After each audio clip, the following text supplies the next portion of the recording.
Hello, and we're live. We're going to be talking about a leak that was just released that apparently there was a confidential discussions between many people involved with the SPJ, which may signify unsavory collusion. I'm with me today. With me, I have Ethics Sucks to talk about this, and well, You can just call me Eric. okay, yeah, Eric. All right, so Eric, what's the deal with these locks? What do they signify? What do they mean? All right, there's a huge problem right at the beginning. Okay. And, okay, where do we begin? Sargon set up this DM group. And in it, we can see that he's kind of using his influence to, I wouldn't say control the narrative, but he's definitely trying to steer it. So, there's two parts to the issue. There's a Skype call, which we're not privy to its direct contents, but we do have a summary of what went on in it. And you have the formation of the DM group itself, which is a problem, in my opinion, as well. What do you think of the fact that Sargon, who is not a participant of the SPJ Airplay event, went ahead and formed a DM group of almost everybody involved? I think he was overstepping his bounds and he should have recused himself from the situation entirely. Or if he was going to do something like this, disclose everything. For sure, he should have made it publicly known that he's gonna have a private meeting or something. Because put it this way, he even gathered what's his name? Harmful opinions. What does he have to do with the SPJ? You know? And he gathered to be fair on that note, Harmful Opinions has been critical of the SPJ event. So maybe he did that as kind of a balancing act. You could say that, but from the logs themselves, there's no indication of it. It just seems that it's some sort of peer pressure towards narrative steering, and I don't like that. Arguably. The issue that I'm having here is that, if there was some, the issue that I'm having here relates to many other issues that with the SPJ period. It's kind of like, this is just another player involved that I kind of suspected had influence, but it's really more of the same thing. People just deciding what others should do based on a little click or clicks, and then going about pushing narratives and spinning stories. Exactly. You can actually see from the Skype call summary that a lot of what he suggested actually ended up happening at the SPJ. Do you mind if I give you an example? Go for it. So he asked people to specifically focus on Kotaku or Gawker, if you like. And he kind of, by pushing that, we actually saw at the SPJ first panel, they didn't mention anything that Polygon did, for example. We didn't hear anything about Gamma Sutra Gamers Are Dead, bunch of people colliding together and creating that narrative. All we heard about was Gawker, and that was a weak point in the debate. And you could see the other side really utilized this weak point. Do you disagree? I don't disagree with your assessment here, no. Yeah, so we can see directly that whether or not they listen to his recommendation. I mean, Mark Kebb claims, and I don't distrust Mark Kebb, but he claims that he had no influence on him. But I mean, you could easily say he influenced the other people at the panel because no one else brought up anything about Gawker. And now we know why, because of Sargon. Potentially, yes. In fact, I would say the evidence would say that is very likely. Now, why would he do that? What is his motivation behind focusing on Gawker? He's not going to be a panelist. It's not his argument. Is he now the leader of the Gators, so to speak? In a way, yes and no. I'm not going to say he is the leader of the Gators.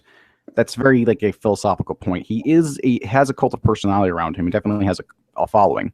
But the reason why I wouldn't say he's the leader of the Gators is because tonight he's kind of distanced himself from the tag by saying that I would prefer if we go in the future we didn't use the Gamergate hashtag. So he actually went there. That's very interesting, you know. So he just wants to drop the tag altogether, and he's suggesting this to his adherents. Yes, he suggested that we all drop the hashtag. He didn't just say he was going to stop dropping the hashtag, because if that was an individual choice he wants to make, that is his choice. But he said that we should all drop the hashtag because he suggested it. Wow. So the king has spoken, basically. Gamergate is dead. Close the gates. Yes. From my perspective, I would actually agree with that remark. Oh God. So I mean, what more is there to say? This guy is acting exactly like yeah, I'm not gonna call him a shill, but he's certainly acting like the exact persona we've kind of made all the memes about. He's being divisive. He's attacking anonymity. He's saying Gamergate is dead and close the gates. Now the only person that can speak for any of us is the biggest voices that have formed. Mm-hmm. My Pretty God. much. Do you mind if we get QQ in here? Because I want to hear more about the nitty gritty details of the Skype call. Because obviously there's a lot more to it than what the summary says. Whoever leaked it. Sure. Drop him the link. Okay, I'm dropping in the link right now. All right. It'd be good to have his perspective on all this. But for me, from my vantage, from my vantage point, like, I know Sargon was really heavily pushing for the SBJ for two reasons. One, his ethics only push, which the SBJ is allegedly about ethics, and two, the stream he did as kind of damage control for Koretsky. Like, there was a certain point where Koretsky was pretty much done. Like, he was not going to come back. And Sargon decided, hey, let's host a stream and I'll have Koretsky on and we'll talk about all the good things, despite the fact that he's been acting like a complete tosspot. And exactly. And I actually remember the reaction to that stream, especially on the V thread, which I frequent. People were really pissed off. They were pissed off at Koretsky and they were pissed off at Sargon, especially at the point where Sargon conceded the point about harassment. He basically handed Koretsky the harassment narrative that we've been fighting from the beginning. Your microphone went dead. Oh, there we go. Yeah, sorry about that. Yeah, I agree. The whole anti-harassment initiative, I don't understand why anyone bought that. Like, there were people going about like I don't think she was doing this out of malice, but it was definitely stupid. Video Cultural Replay, for instance, went ahead and just made a video saying, hey, everybody, let's all go say we're anti-harassment. Like, I think she drank a bit too much of the Kool-Aid there. But the reason why I say she didn't have a place of malice was because she later said, okay, well, Koretsky's going to still say fuck you, well, fuck him then. So I just say she made a bad judgment call. But Sargon definitely should have known better. And he does know better. We know he does better. Like, look how scheming he is. He's obviously not a stupid guy, though he might hide behind that at times. He's not a very smart guy, mind you, but let's put that to the side for a minute. So he's saying he's intelligent enough to know the basics of this kind of PR stuff.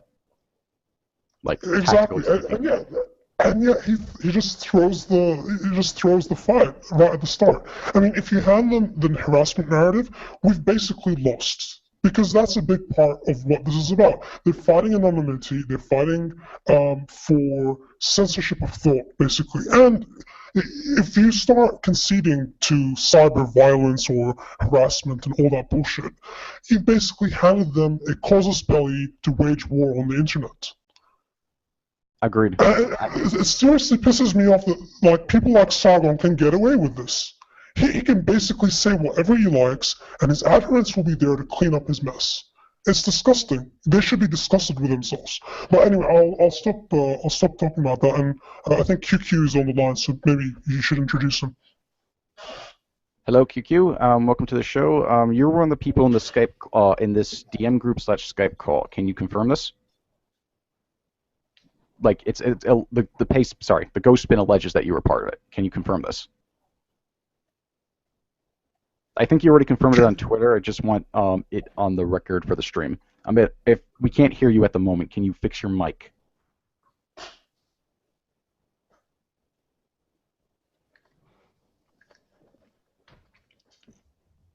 Okay, QQ says his microphone isn't cooperating, and we lost it. I think he'll be back. Okay. Is it possible the other participants would like to tell their side of the story, so we can get them on? I mean, that would be great if, like, Mark Keb or Leo or anybody else who, I mean, even Sargon. If Sargon wants to come on, I'll be as civil as possible. Okay. I think Sargon has me blocked, but if anyone wants to tweet him this stream, they can. You can also tweet any other people who were mentioned there. There were Harmful Opinions, Malianopolis, Alum Bakari. That'd be very interesting to have some words with Alum Bakari, because there are many points that I think he's just completely wrong-headed on in his approach for a lot of the goals that he has interest in. The cultural libertarianism stuff. Yes, that would be the one. Oh, God. That's gonna, like, I should honestly write about that at this point, but moving on. Also, Leo Pirate was in the call. I think he's going by Punished Leo right at the moment. There was Paulo was in there, Game Diviner. He's pretty like, he had a spurred moment, but last I spoke with him, he was pretty reasonable. So, no, I think Paulo has a lot of he's got a lot of heart to him. Like, sometimes he goes too far into a point without thinking about it, but he's a really nice guy, like, honestly. And of course, Ash Scow, which, well, I doubt she'll peer into this. Like, I doubt she'll want to get involved.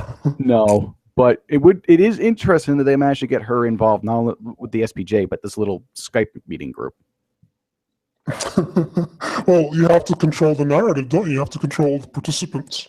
Mm-hmm. They didn't get Milo in, though, if you notice. They didn't get Summers in, and they didn't get Kathy Young in. No, they didn't get Milo in. Oh, but in the Skype call, I don't see his name listed. Okay, let me double check this. They got Bakari, Ash Scow, Mark Seb, John Smith, Paulo, Leo Pirate, and QQ in that Skype call. Yeah, there you go. So Milo was not Hello? in the Skype. Hi, QQ. Sorry about that. I have this elaborate microphone set up, and I didn't have time to set it up, so I was trying to use an older mic, and it was not working. Ah, okay. Oh, dear.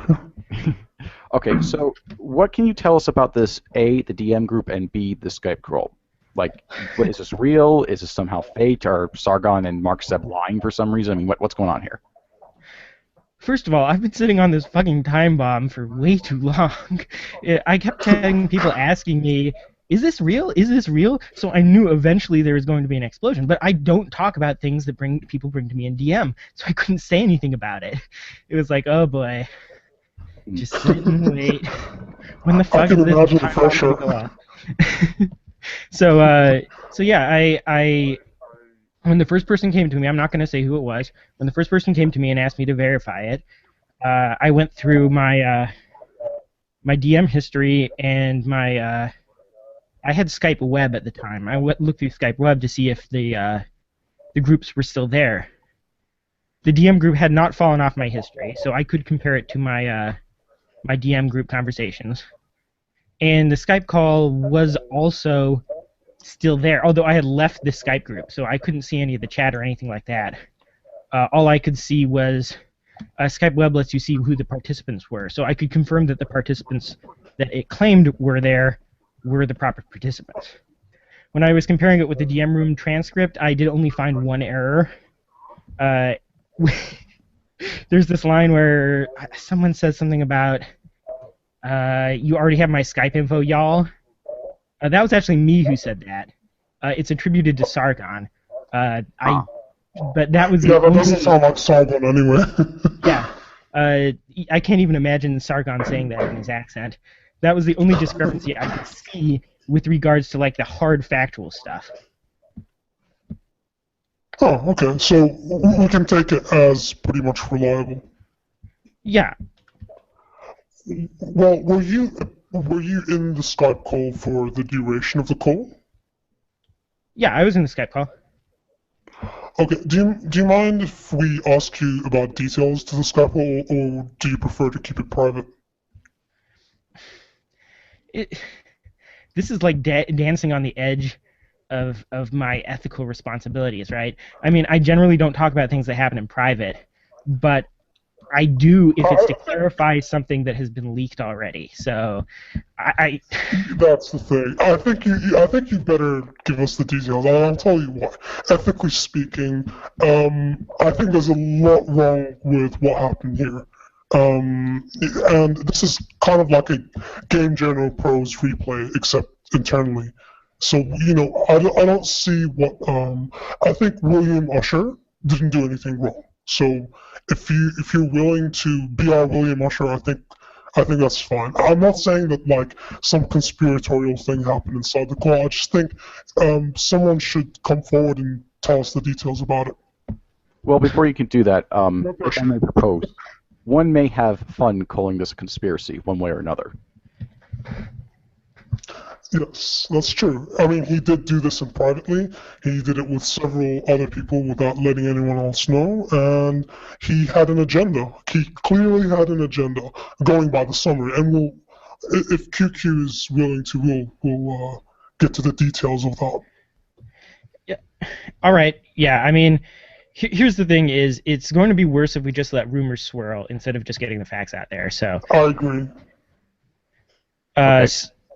So the only other issue is my memory of it is not like picture perfect right now. It's been quite a while since that call, but I can tell you as best to my knowledge, best to my memory about what happened. I can try and answer any questions that you have. Okay, well then, what I'm going to propose doing is tell us the full story first without interruption, and me and Ethics Sucks will take notes and we'll ask you questions afterwards. This way, we can get a I forget the wording, but this will be the most accurate way I can think of getting this account, in my view. All right, let me see if I can go over it. I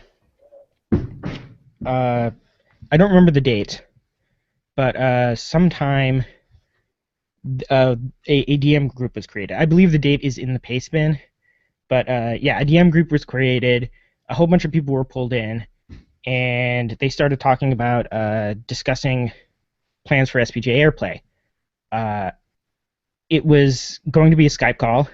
Skype call was scheduled, and they collected everyone's Skype information, if I remember, or at least people were giving out Skype information in the DM room. There wasn't much information about what this call was going to be about, just that it was to help plan for Airplay, I guess. Anyway, a little bit later, more people are invited. I think like Ash Scow was invited later than the rest, and some other people. And anyway, it ended up culminating in a Skype call being scheduled, and then on the day of the Skype call, everyone was late because that's an inevitability, and we all got in the Skype room.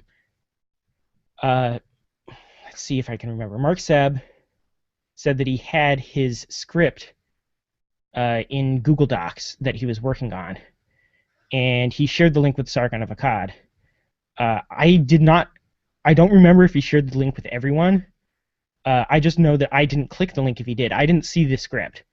But I know that Sargon said that the script was a mess, and that since Sargon was better at presenting information, he could give some advice about how to make the presentation better.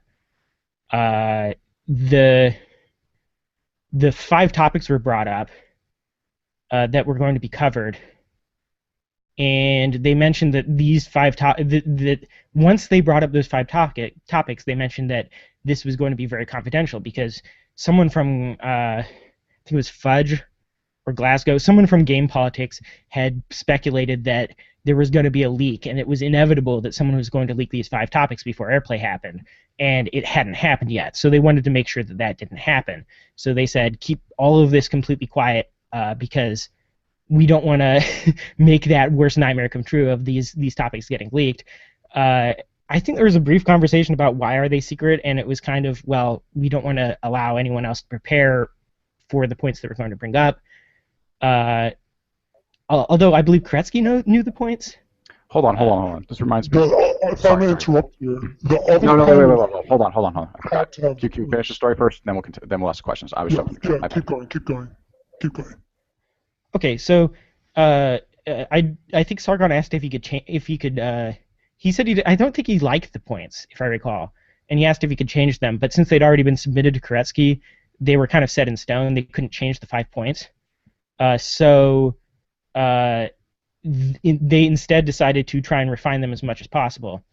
Sargon said that he wanted to, because of his experience with presenting, he said if you present a cohesive narrative, that it comes across better, and that they should stick with things that happen at Kotaku because it's like a story. You can tell it like a story. starting with the Nathan Grayson incident and going through everything nasty that Kotaku had done.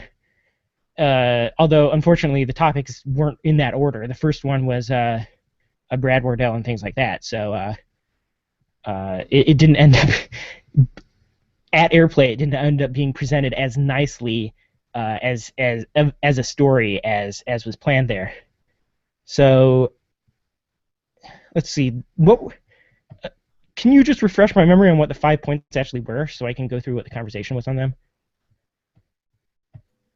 I'll do that. Okay. All right. According to the reading directly off the Ghost Spin, Sargon. Okay. Sorry. The 5 Airplay points, you mean? Yeah. Oh, sorry. It's not actually listed in the Ghost Spin. I think Ethics Cup. It is actually. Eric would It's listed. I can read it out for you. So, Okay. slander and poor sourcing for Max Temkin and Brad Wardell. All right. Yeah. Communism and corruption in indie, and then in the AAA scene, and then you've got game journal pose, and finally the massive push to create an untruthful narrative about Gamergate. Yeah. And Alan Bakari had mentioned on that last one that if they didn't have time to get to that they could do it in the afternoon panel. And obviously that didn't come true because the afternoon panel was laser focused on something that no one seemed to be aware that it was supposed to be laser focused on. Okay, so the first one, yeah, it was decided to go with the Kotaku people who were involved in the poor sourcing and the slander of Brad Wardell. And then when it came to the indie stuff, it was they decided on Patricia Hernandez because Patricia Hernandez was with Kotaku. Then when it came to the AAA thing, Mark Seb was going to talk about the Shadows of Mordor incident, but Sargon said not to do that because it wasn't a journalist, it was YouTubers. That instead they should talk about. I forget what they actually just said to talk about. I know I'm pretty sure it was something at Kotaku that happened that involved AAA. Maybe I don't remember. And then, as I said, with the last one, the grand narrative, it was brought up that they might not have time to get to that, and that they would cover it in the afternoon panel if it wasn't able to be covered then. Then after that, I think that I don't know. This is just my interpretation, but Mark Seb to me sounded really nervous, and Sargon seemed like he was trying to comfort him and trying to help him out, and Sargon offered to edit Mark Seb's script so that if Mark Seb wanted someone who had a lot of experience making scripts, he could edit it. I don't know if Mark Seb took him up on that offer or not. I left the call with the impression that he had taken him up on that offer, but I don't really know. Then when the call was finished, I left this Skype call and I left the group right afterwards. And that's as far as I remember what happened.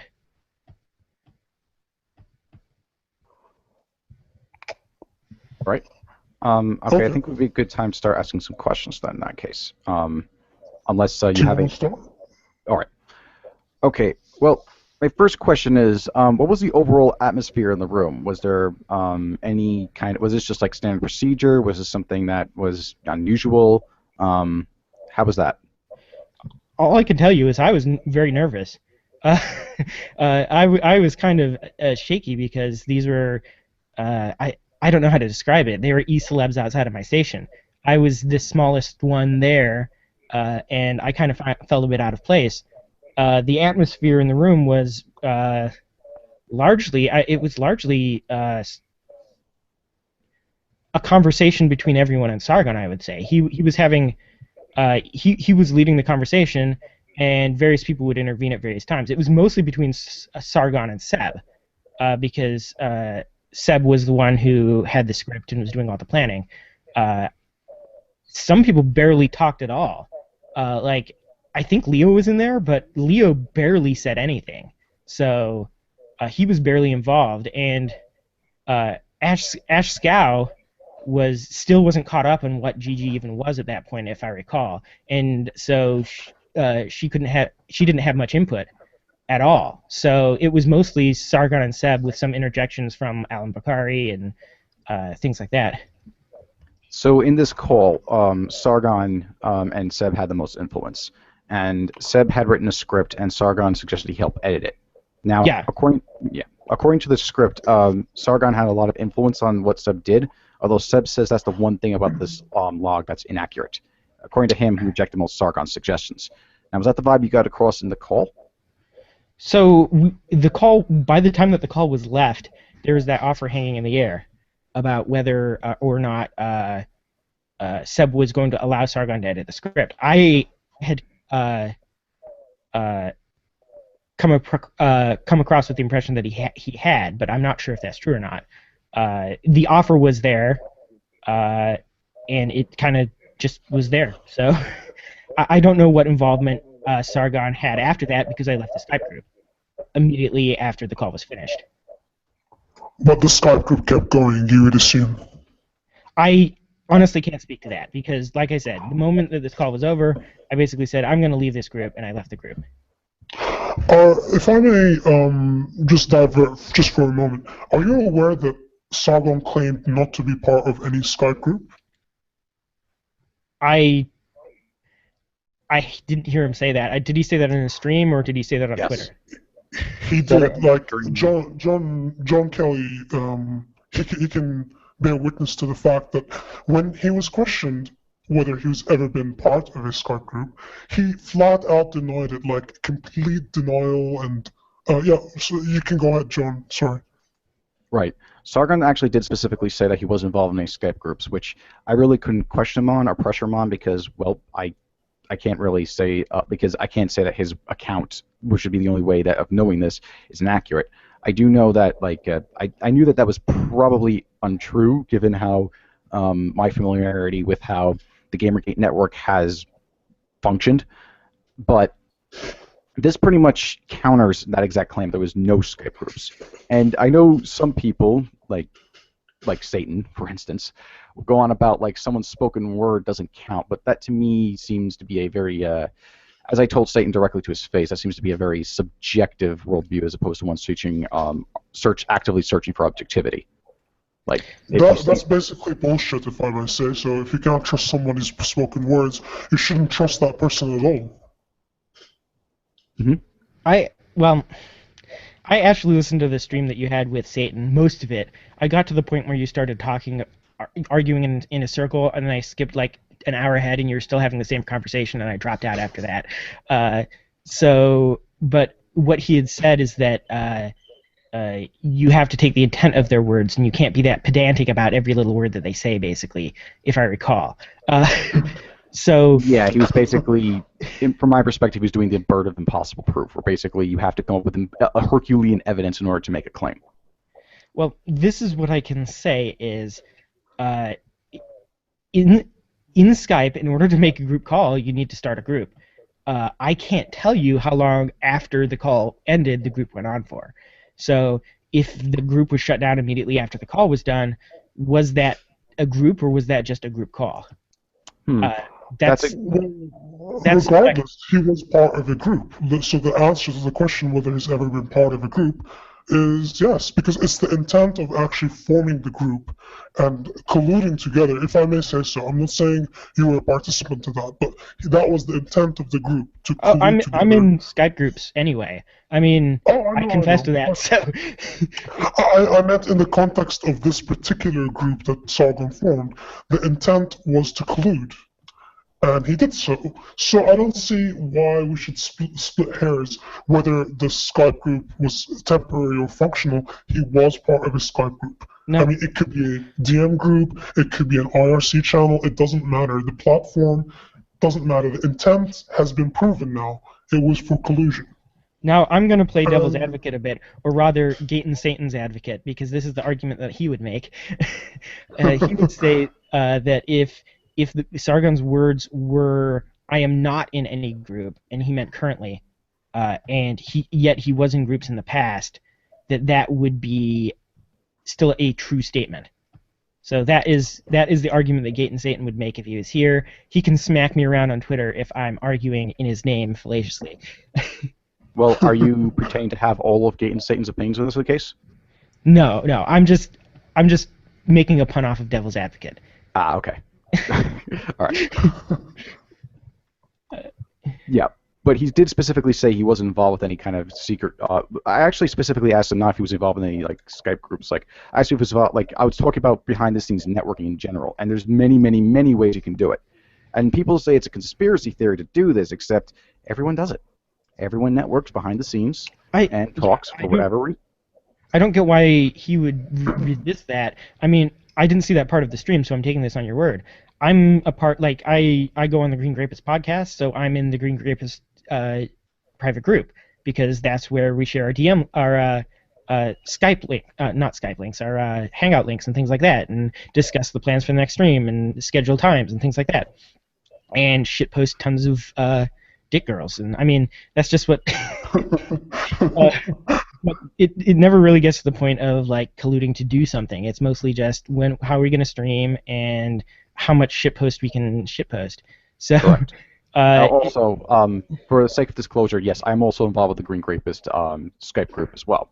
And what QQ's account is accurate. We're not plotting anything. We're just discussing things for streams and stuff, for the most part. And yeah, you don't strike me as the kind of person who would plot unlike Sargon. Right, but the point I'm making with this is that networking is not inherently unethical. It's what you do with those networks that may become a problem. If there's like an actual narrative push, as an example, or if someone has undue influence where they shouldn't, where they should recuse themselves for the sake of a marketplace or for the sake of the interest of the people. Like that, those kinds of connections when working together may work against the public's interest and create a conflict of interest there. Shit, you know, I'm thinking about this, and I'm realizing I actually covered Airplay a few times after this happened. I should probably go make a few disclosures, retroactive disclosures. Shit, I'm unethical. Fuck. Oh, you're okay. You can just put a disclosure, and Kotaku in Action will celebrate. Well, okay, I'll put up an ethics policy that promises nothing, and then I'll ignore all emails. That's the Polygon standard, right? Yeah. Be sure to put it on Kotaku in Action. You'll get like 5 million upvotes. Awesome. All right. Any other questions?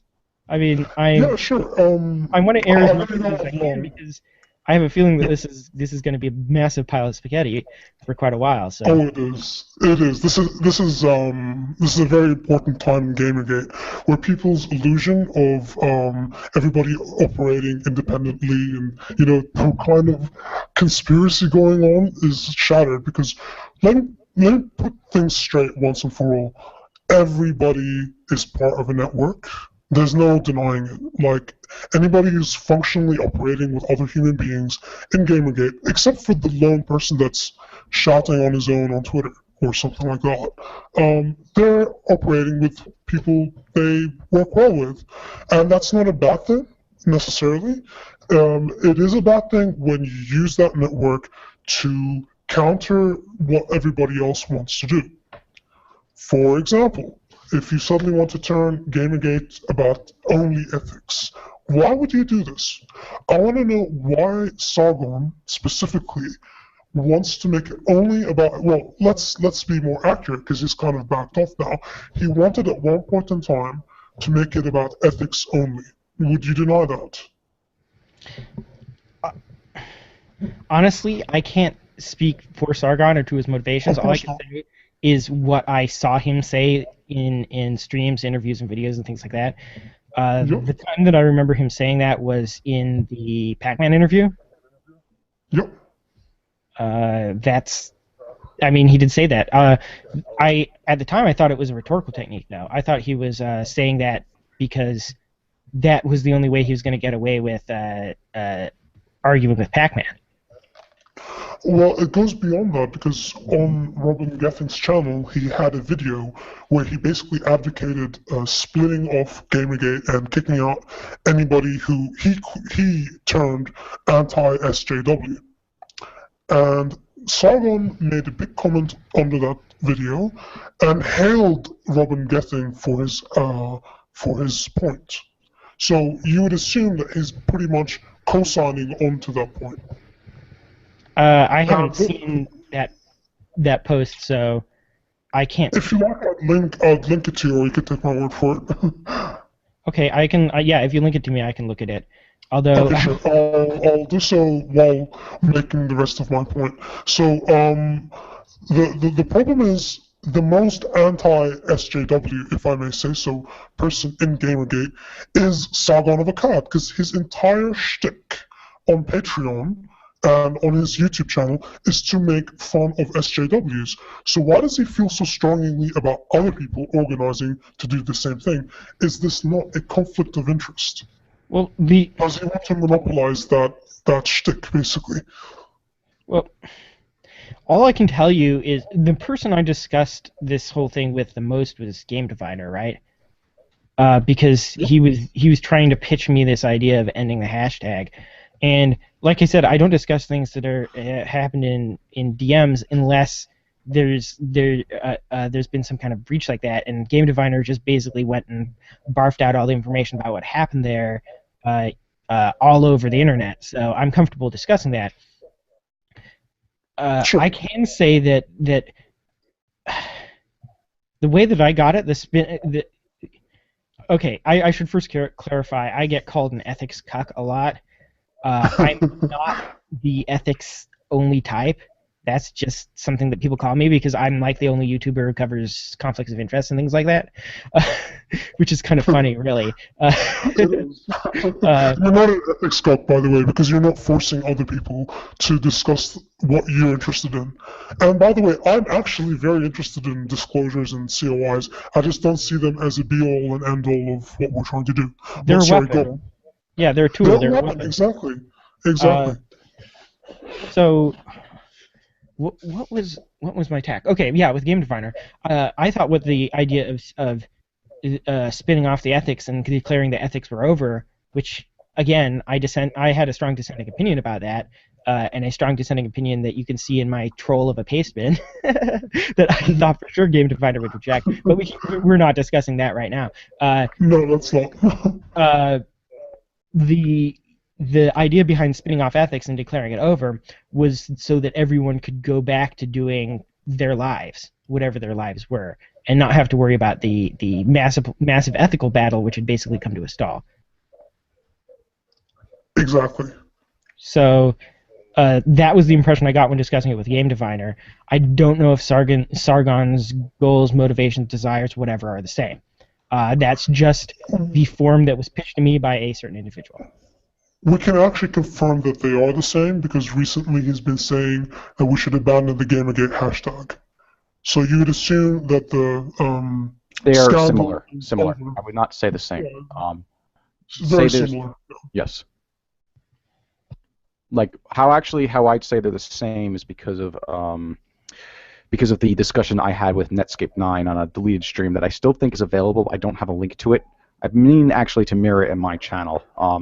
Me and QQ actually had a discussion at Netscape 9's request to discuss the what I call the QQ incident, in which that big Ralph post got up and everyone panicked and people were spurting out and like people didn't know what was going on. I sure as hell didn't know what was going on at the time. And one of the subsequent streams was with me, QQ, Netscape, and a couple of other people. And we basically had a discussion that lasted a couple hours, and we got a lot of information from that. And one thing that we were notified about was how Netscape 9 tipped off Sargon before all that shit hit the fan.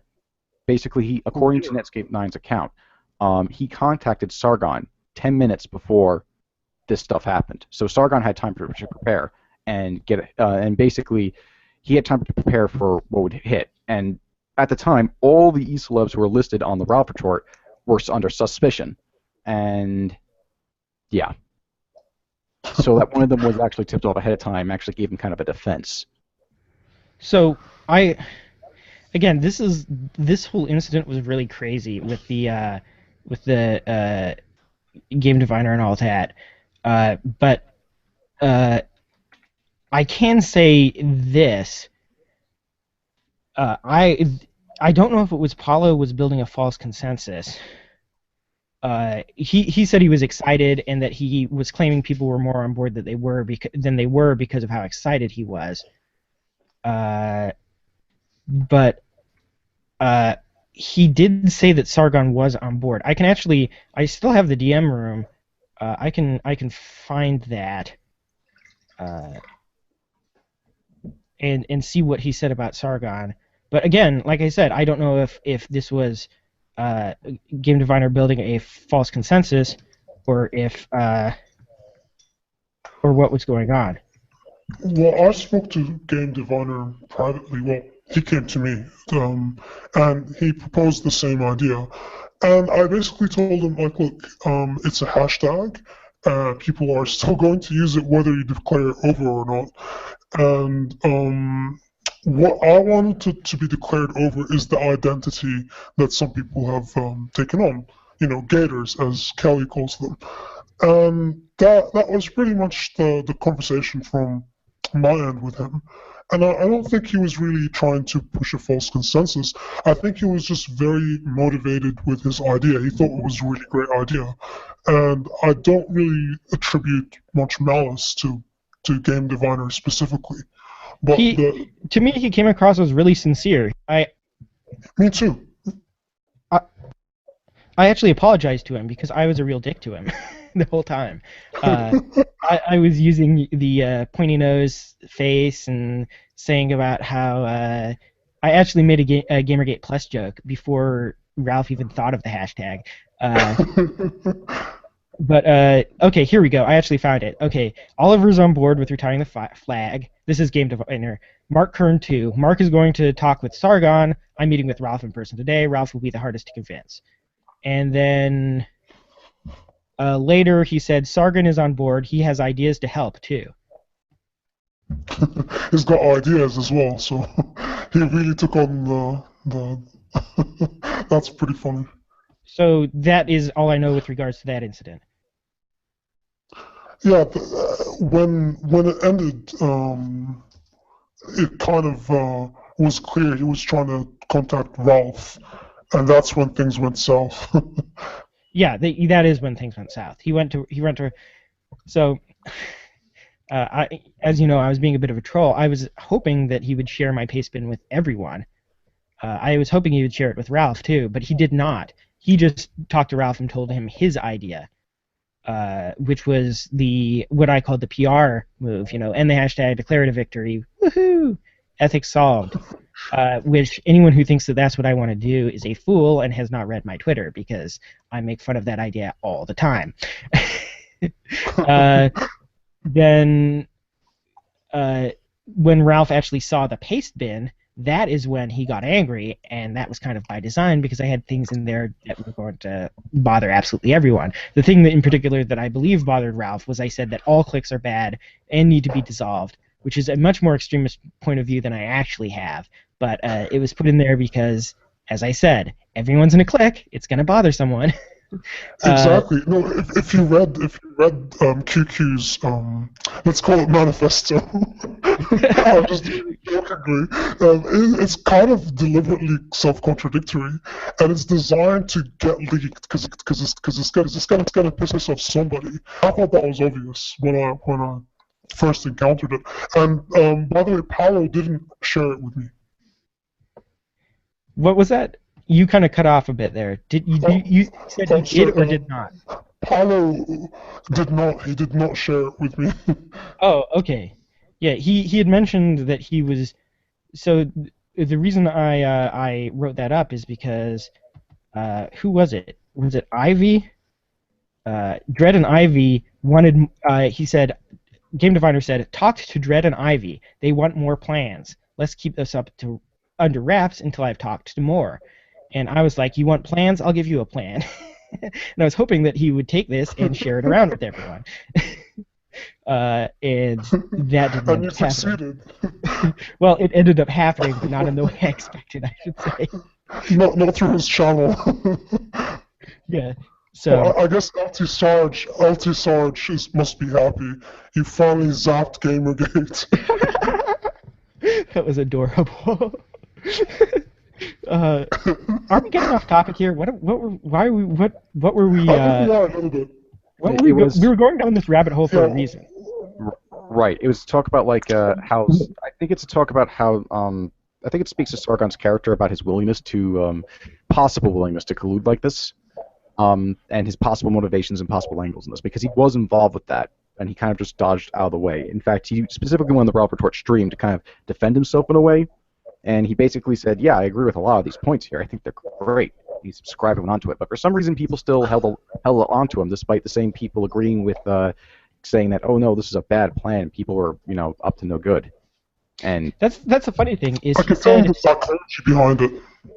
he said I agree with these points, but he didn't agree with the points in the paste bin. But he agreed with Game Definer's points because no one agreed with the points in the paste bin, except there actually were a few people who are very purist in their approach, who really do never ever join groups because that's how they operate, and I don't judge them for that. I actually think that's a noble goal. Who thought that everything in there was a good idea. So I guess if you can operate on that strict of a psychology, then you could actually follow the pacement and still operate. But yeah, we got off topic again. Yeah, no one was going to agree with that paste bin, and I found it so weird how many people were saying, yeah, I agree with the points made, and then they brought up Game Divider's points, not the points in the paste bin. Okay. But on what Kelly said afterwards, he was asking why is it okay when Sargon does this? Well, everybody went after Game Diviner and all that stuff. It's pretty simple to understand. It's the same psychology as the great leader in North Korea. So he's got a cult of personality, and there's nothing Sargon can do wrong in the eyes of his followers. Not all followers, obviously. I mean, they're real adherents. Mm-hmm. Yeah, I don't know. So I saw this type of thing repeat twice now. Once with I can actually I'll tell you this hasn't been widely talked about, but the Game Divider brought that up in a stream planning group that I was in. That was to plan a stream that I was doing. I was involved in at the time. That stream actually ended up never happening because of all the drama. The stream that it was to plan. So there were other people there. I'm not going to say who they are because I want to respect their privacy. But yeah, that's where Game Diviner brought it up. So again, that was in a thing. This, I don't know. It's such a hard line to dance along whether you're pushing a narrative or whether you're just in a group together. And I almost think that I personally got complacent about it because I stopped thinking about it, and it had happened to me twice so far, once with the AirPlay thing and once when Game Definer started bringing this stuff up. So it's almost like it's standard procedure among a bunch of people, which is really bizarre.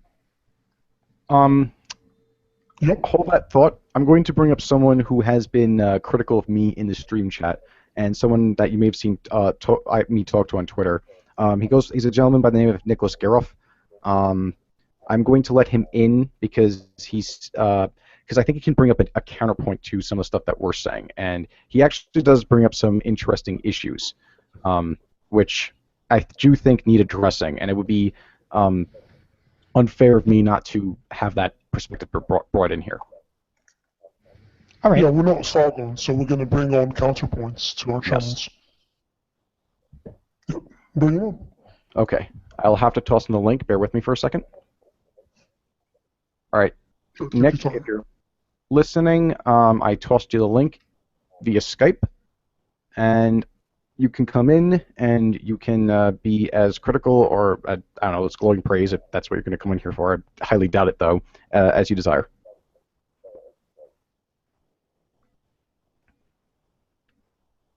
All right. Welcome aboard.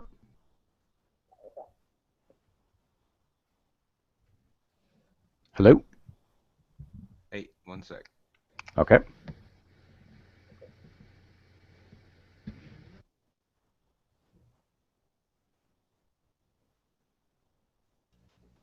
There we go.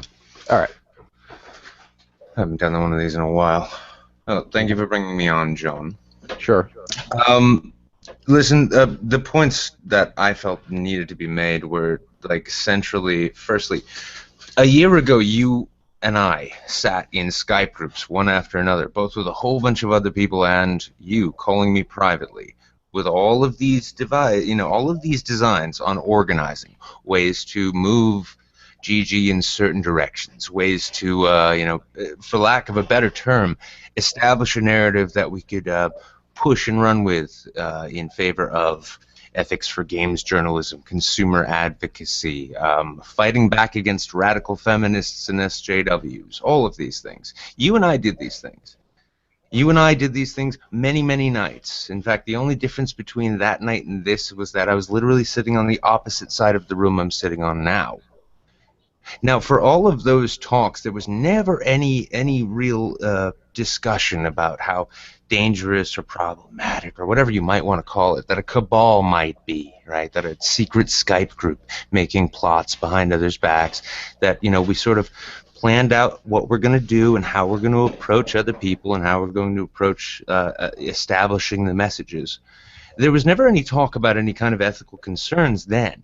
Now, all of a sudden, it would seem that when groups of people with large followings, who themselves have large audiences and ideas that are different than yours, all of a sudden start doing that, now it's a serious problem. Now it's something that, like, GG really needs to just revolt against. And I'm sorry, mate, I can't really get over the hypocrisy here. Okay, I can confirm that, yes, I did have talks of such nature and did have such discussions with Nicholas Garoff about. Well, one thing, and this is aside from the point I just made. It's Goroff. Oh, sorry. You kill me every time. It's not an E, it's an O. Yeah, I'm sorry about that, man. That's on me. Yeah, Okay. I don't always pronounce Now, names right. On with your retort. Okay.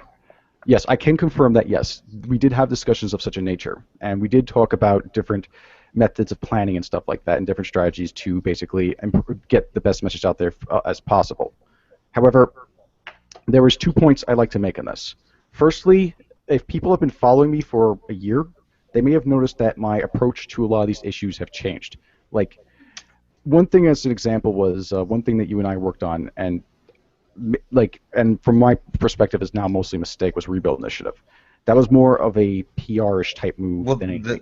The mistake with the Rebuild Initiative was that it was never followed through on, and that it was never thoroughly planned. I mean, is this your mea culpa, John? Is this you saying, like, well, listen, I know I've come for the last several weeks or months or whatever, I've been bashing on secret Skype groups, making plans behind other people's backs and trying their best to float their ideas in the open marketplace of ideas, but I've been part of such myself, and so now I'm gonna confess that to everyone and say, well, I did that too, and I did it, and it was wrong. Is that what this is? Not quite. Because that's exactly what that was, John. The only difference was that we didn't have an audience. We didn't have. I'm sorry. I'm sorry. I'm sorry, Anon, with the voice modulator. But that is exactly the same thing. Secret groups talking about plans. Hey, it's not the same thing. Yes, everyone, explain how it's not. Hold on. If I may. Yes, go on. If I may. Okay. So, like, you're making it out that if you're in any kind of private conversation, then that's instantly colluding, and that's instantly a conflict of interest. That's horseshit. That was about the first 46 minutes of this conversation. Negative. No, There was. The only difference is that the people that were in those secret conversations had bigger audiences and some levels of influence that the people in this conversation don't have. Oh, okay. No, not at all, because there's something called a conflict of interest. Are you aware of what that means, or is that just another word for you? I am actually a journalist myself, so I'm very aware of that, and I disclose them. Okay, you're a journalist. Excellent. Define it for us, Nicholas. Well, should a source or should a subject of interest actually have a personal vested interest for yourself, then you are obligated to disclose such.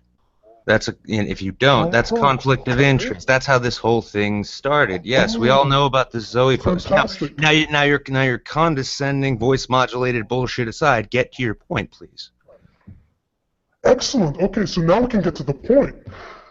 Why did Sargon suggest the removal of Shadow of Mordor and other YouTube issues from the discussion?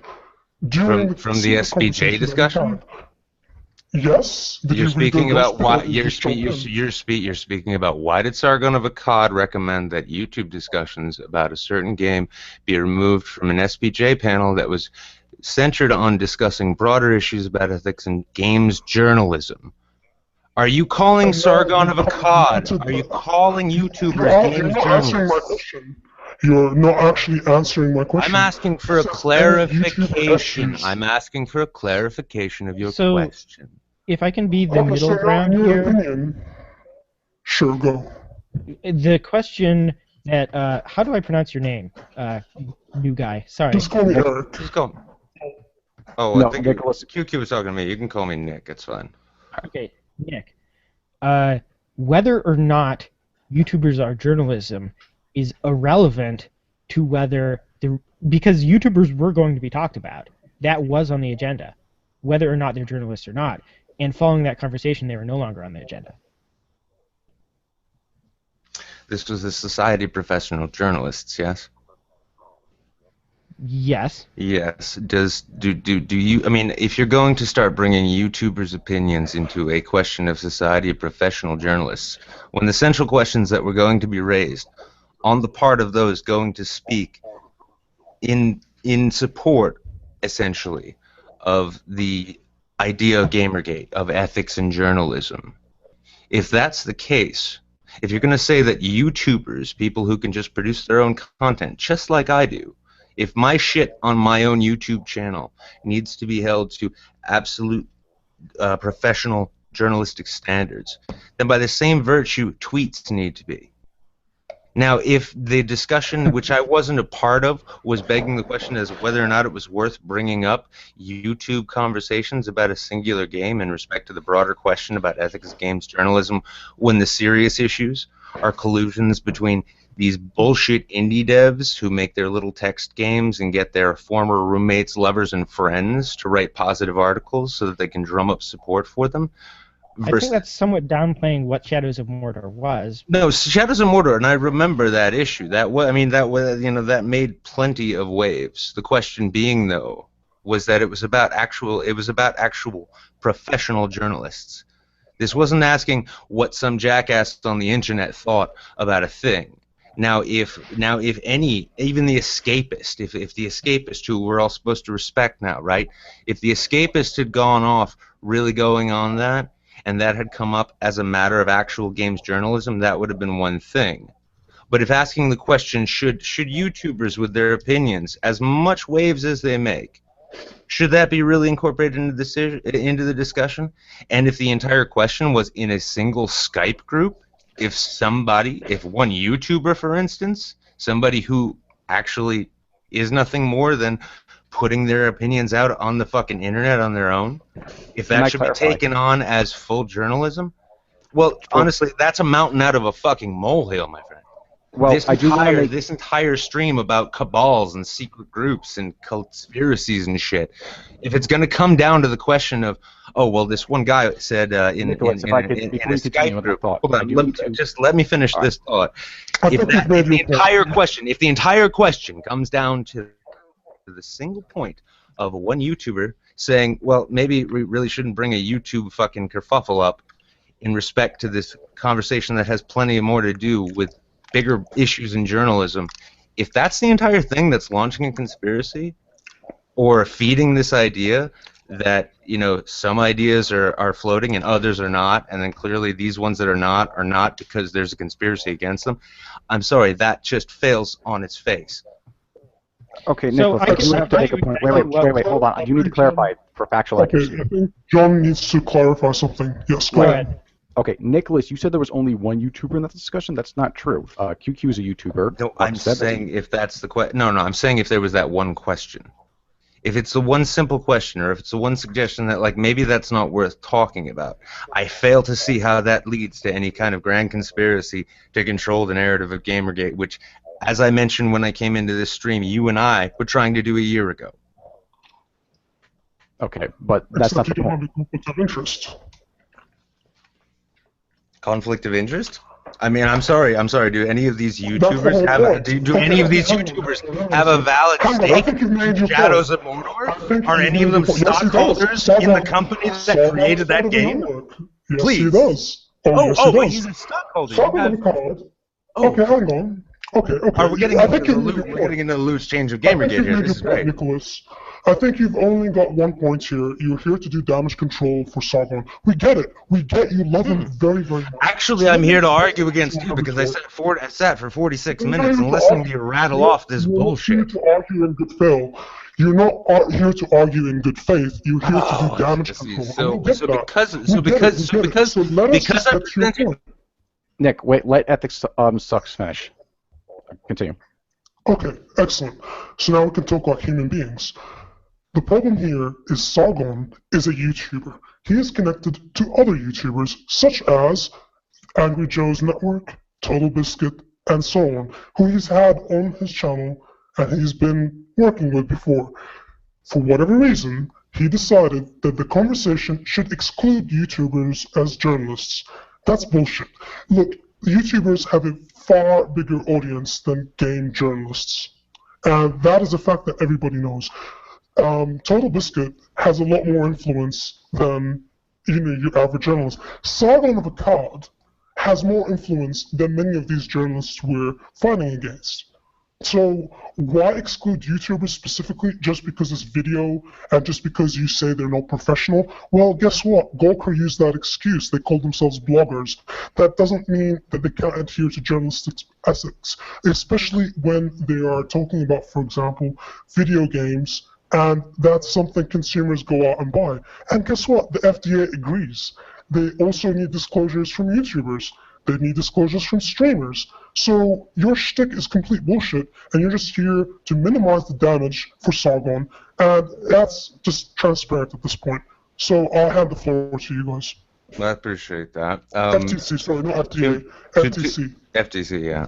I thought you said FDA for a second, and I was. He did. I corrected him. Well, yeah, no, I mean, the Food and Drug Administration. If they start getting in on video games, you have a much bigger problem. No, no, It's called capitology. No, but what we've come back to here now, though, is a comment made in a Skype group saying that this shouldn't come up. Now, if you ask Sargon, or if you ask really any YouTuber, you ask myself, and I am a journalist, but in respect to what I do on YouTube, that has nothing to do with journalism. And you ask Sargon or most YouTubers, they don't identify as journalists, and that's their thing. However, the issue coming back to the conspiracy theories here, you're drawing all of these lines. Hang on, I gave. Listen, John muted. John's kind enough to mute me, and I unmuted myself. And so no, unmute him. He'll yield the floor. He's not. He can unmute himself. Unmute yourself. You're not a total asshole. The point here is that you're drawing conspiracy lines based on comments that are reported to you. No offense, QQ, secondhand. And I'm not even going to question the validity of them, perhaps, and he probably even did say that. But the reality is that you're taking this as some conspiracy to totally shape the Gamergate narrative, to control people's thinking, to control the way people see things. The reality is that we are, as I've heard, and I'm sure others have used it, but I think Thunderfoot's the best example for it. We're in an open marketplace of ideas. So here's the thing. If Gamergate means X to you, that is fine. And really, the only opposition to such comes from those you disagree with.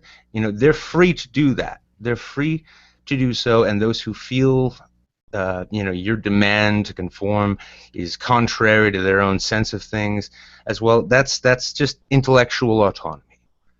Now, this is the crux of this, social or civil libertarianism that Bakari likes to speak about.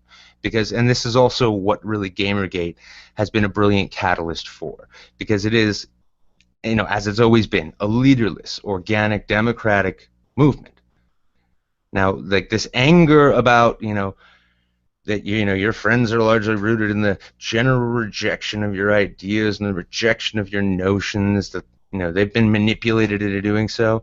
The reality is that at its core, on top of the consumer revolt that we're all happy to embrace, but you guys seem really happy to use to obfuscate from the deeper point of this attempted intellectual ideological hegemony, is that this movement is of free thinkers who reject people that are trying to tell them what to think and say.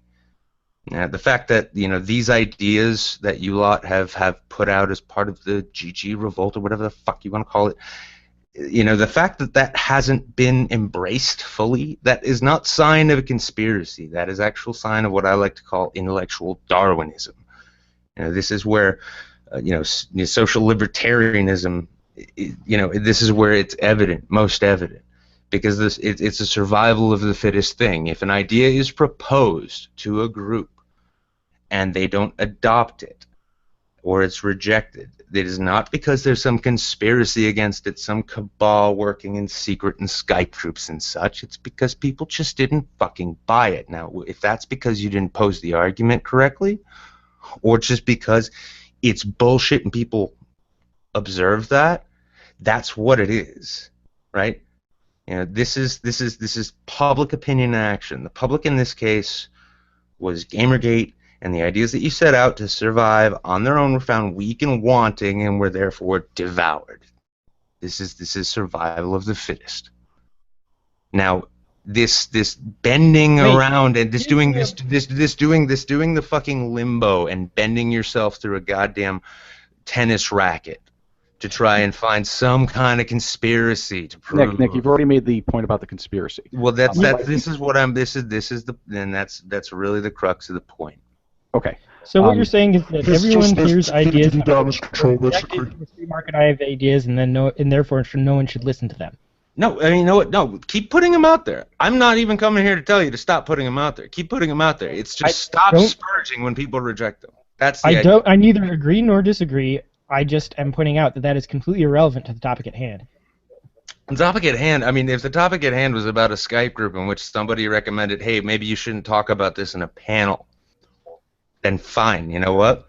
They didn't I talk have a about point that on in a that I panel. mean to get Guess out. what? That doesn't point to anything. I have a point on that I mean to get out. But QQ, did you want to address that particular point about the conflict of interest? Well, all I can say is what was said in the call, and this is what I remember saying is when they went over the AAA conflicts of interest, and the AAA conflicts of interest that they were going to bring up was Shadows of Mordor, and what was said is that Mark Seb had that in the script, and that was the topic that was going to be discussed.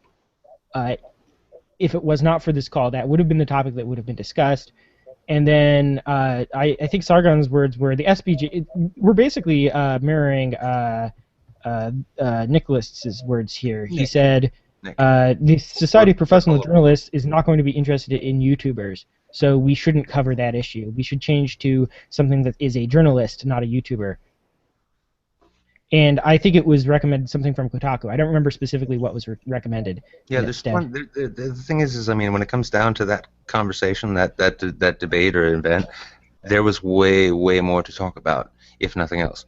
There was so much more to talk about, and they barely got through half of it because a goddamn bomb threat got called in. Well, I don't know why they didn't talk about Killscreen Daily, really, because Killscreen Daily is where a lot of the worst stuff happened. But yeah. Okay. Well, here's the point I want to make in response to Nicholas. Nicholas keeps on insisting on this differentiation between YouTuber and journalist. I don't think that he quite understands what an act of journalism is. Because so I can actually put my personal perspective on this because okay. I try to uphold journalistic standards on my channel because I'm informing the public, and this really hit me hard when Koreski said in his I believe it was his second blog post about GG at all, he outright said anyone can perform an act of journalism. You don't have to be a journalist to do that. If you are informing the public, you're performing an act of journalism. And I just had an aha moment there. I was like, holy shit, when I'm making my recap videos, I need to be really diligent to disclose things like my conflict of interest with the Honey Badgers, my conflict of interest with Aaron Joni, things like that. Let me ask you. Let me ask you just a question as a journalist. Then, where do you find op-eds to fall in the vein of in the realm of journalism? Because with my YouTube channel, for instance, that is pure op-ed, and I make no bones about that. That's just usually me just sitting ranting about whatever I've written or decided to speak about. Well, there's different kinds of op-ed, right? Because there is you glance at a subject and decide to rant about it, which is what it sounds like you're doing. Then there's on YouTube, yeah. Then there's like what I would say Bill O'Reilly does, which is largely it's an opinion piece, but he's still informing the public about the news. And then there's what I do, which is primarily informing the public about the news, with a little bit of opinion interspersed. And I try to be very careful about saying that this is my opinion when I get to an opinion section. Yeah, So in respect to my own channel, it's pure. I mean, anybody who tunes into my channel thinking I'm reporting news is on crack.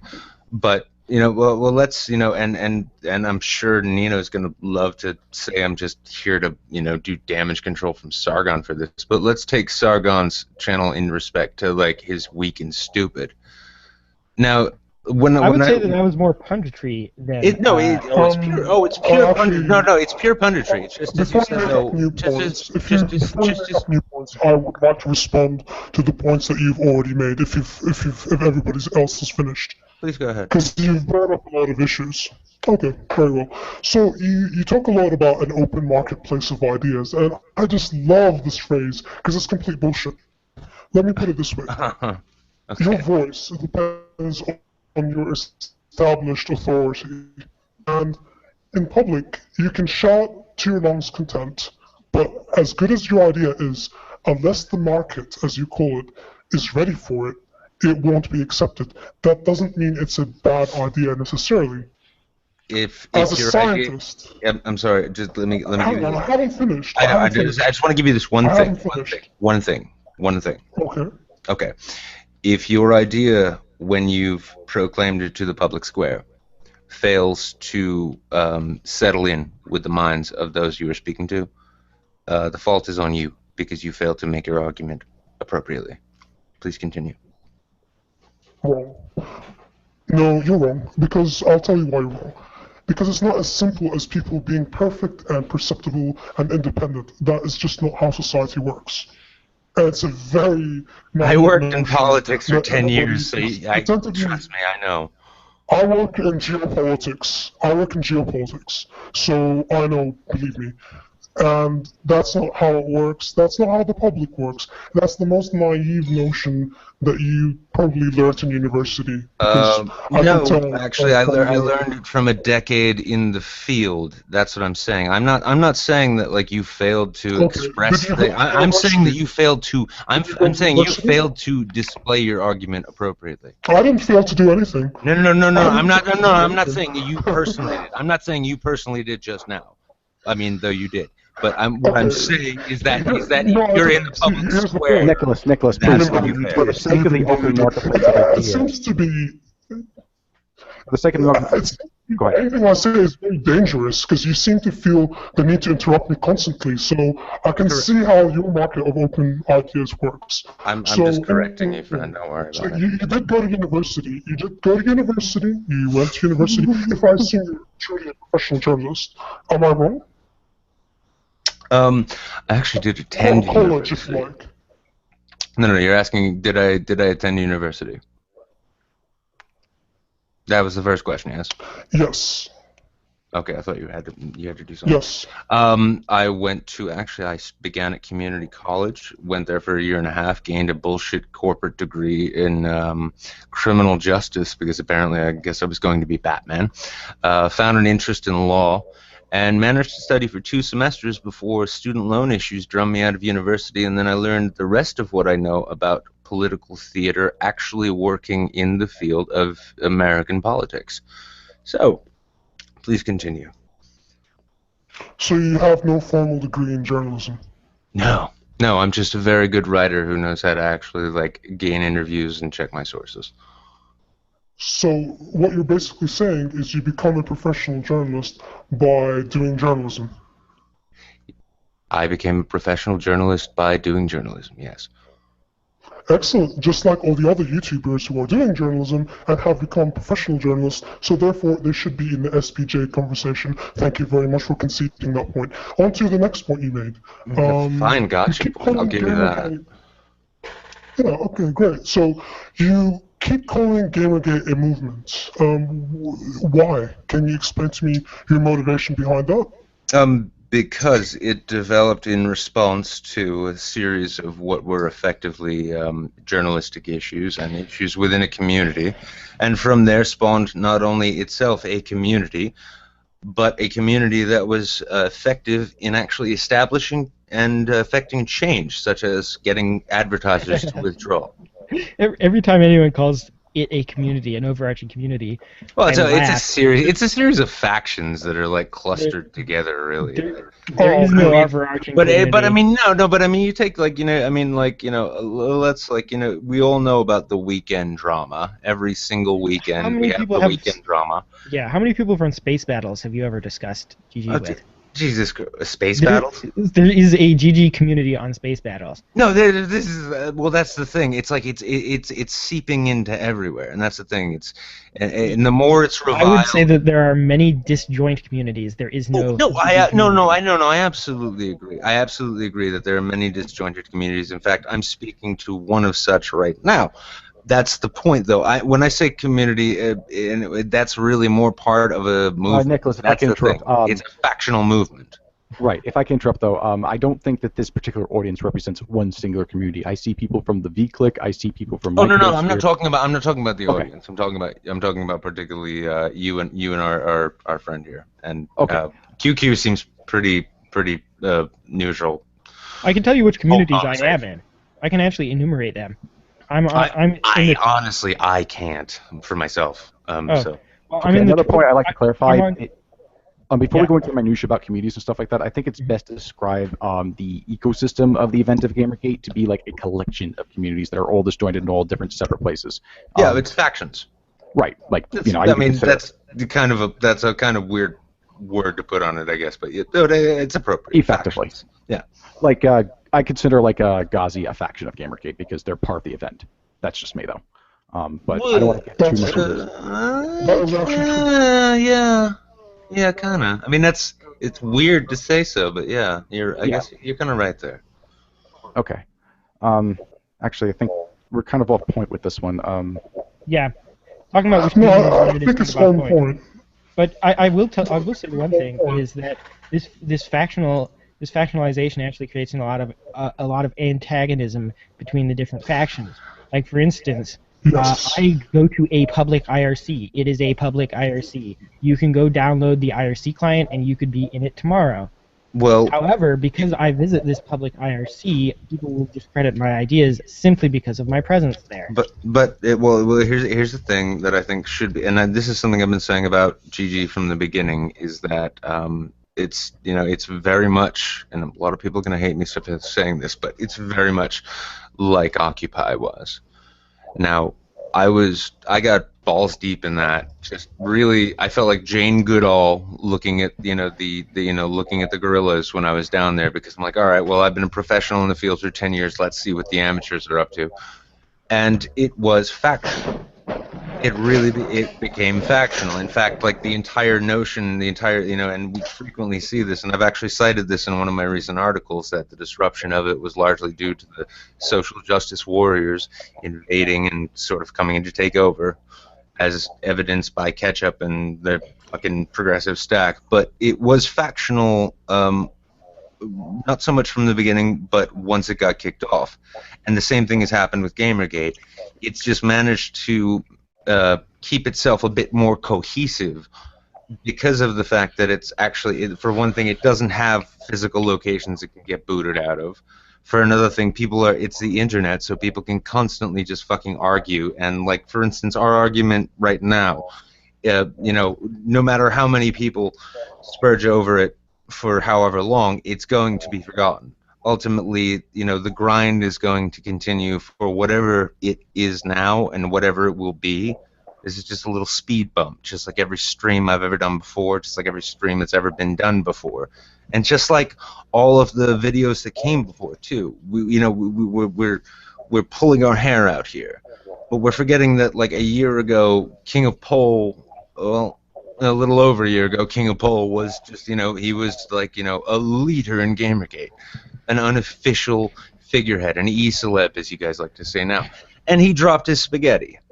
And the thing is that his dropping of the spaghetti was unanimously rejected throughout the community. People there, throughout the movement, let's say, because community, yeah, you're right, it's a little difficult term. I would be hesitant to use even the term movement, because I know everyone here is going to jump all over you for even calling it a movement. These are loose terms. I mean, really, it is a movement, because for one thing, for one reason, one way or another, even the people who are most dead set against, in this case, let's say, e-celebs, and those who are e-celebs, at the end of the day, the questions about, how fucked up is Kotaku, how fucked up is Gawker, these are common points that no one's going to dispute throughout all of the little factions of Gamergate. No one's going to argue those things.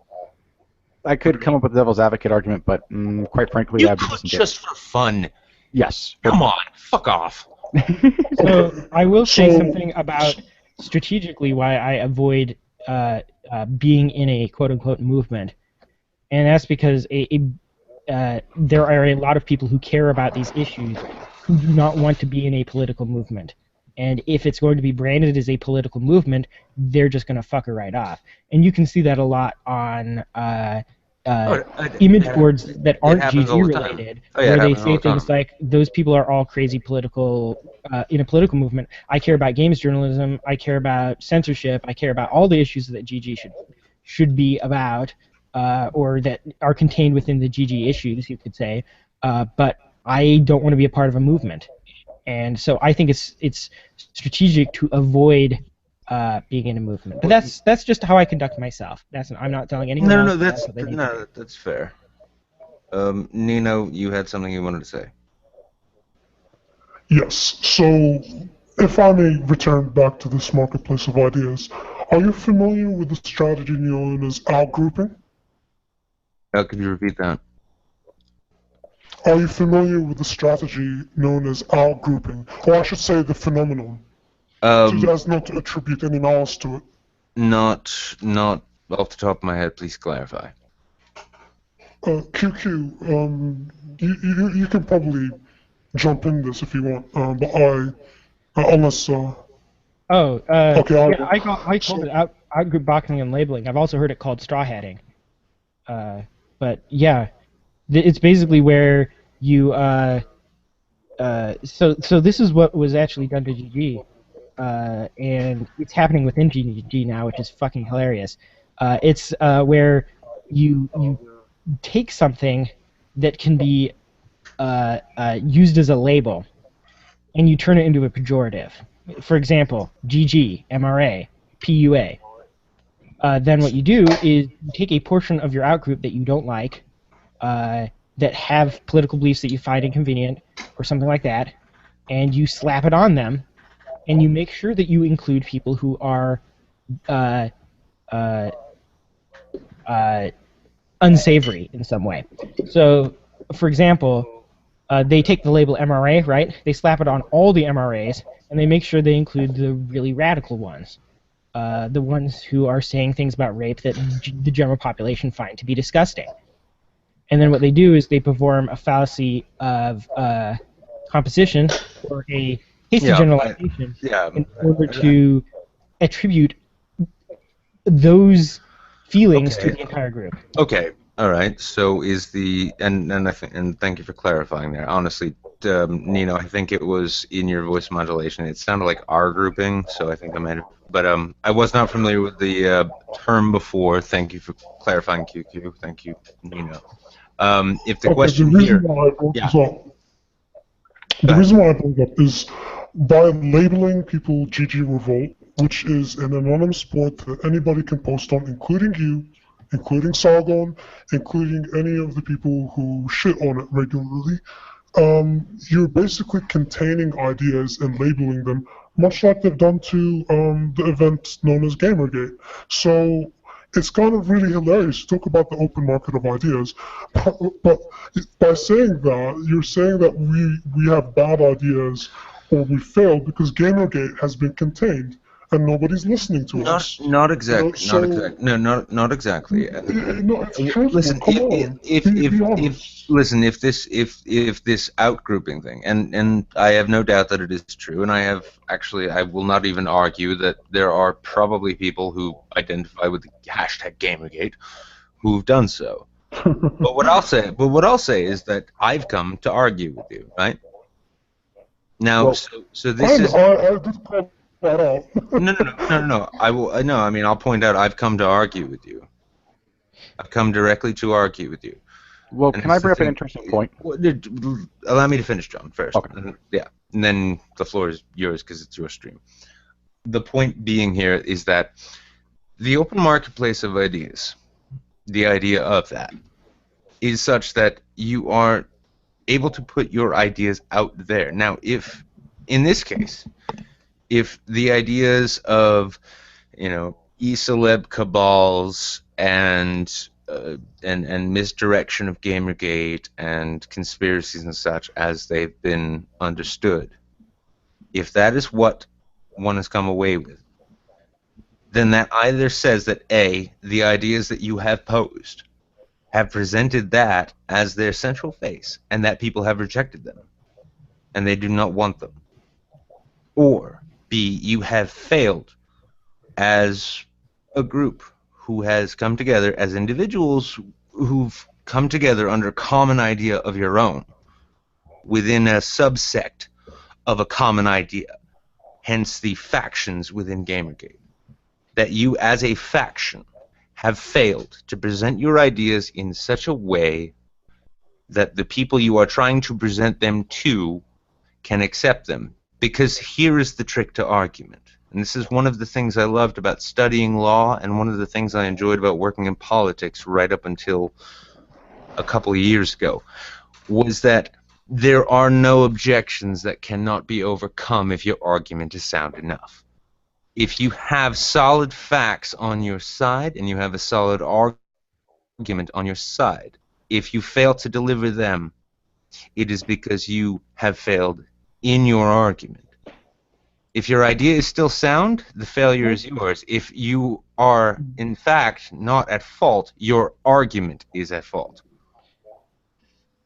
This is the To open quote marketplace. Goebbels, So and I repeated here's an long example enough. that I can present as a counterpoint to that, and that would be people who are no platformed on universities. No platform on universities. I haven't been to a university. No. So Milo was just no platformed on a debate Oh, to do with freedom of speech. okay, fine, yeah. That, yeah. So Milo and Julie Bindel there. Yeah, They were not yeah. platformed. Yeah, they were deplatformed. Guess what? That on its face, in the sense of the broader public, that is already presenting a more robust argument for their positions that they didn't even get to represent. That's the I thing. wouldn't say so because the broad It's- public won't even get to hear about it. No, well, I mean, no. Here's the thing: is that so if they had been allowed to go to the college and debate, it would have been an event on a college campus where two people debated points of view, which college students heard. You're talking about the Streisand effect. Effectively, yes. Okay, so as a counterpoint to the Streisand effect, there are plenty of. I would instruct you to talk to people within the MRA community. It's not a community that I'm a part I of. am well steeped in that. Okay, so you do know that there are MRA speakers who get no platformed and no one even notices. Absolutely, but I can also say that as somebody who honestly is very sympathetic to the MRA, to the MRM, as I'll say on public record here, a dispossessed father who found the MRM to be the only outlet that actually spoke to those issues.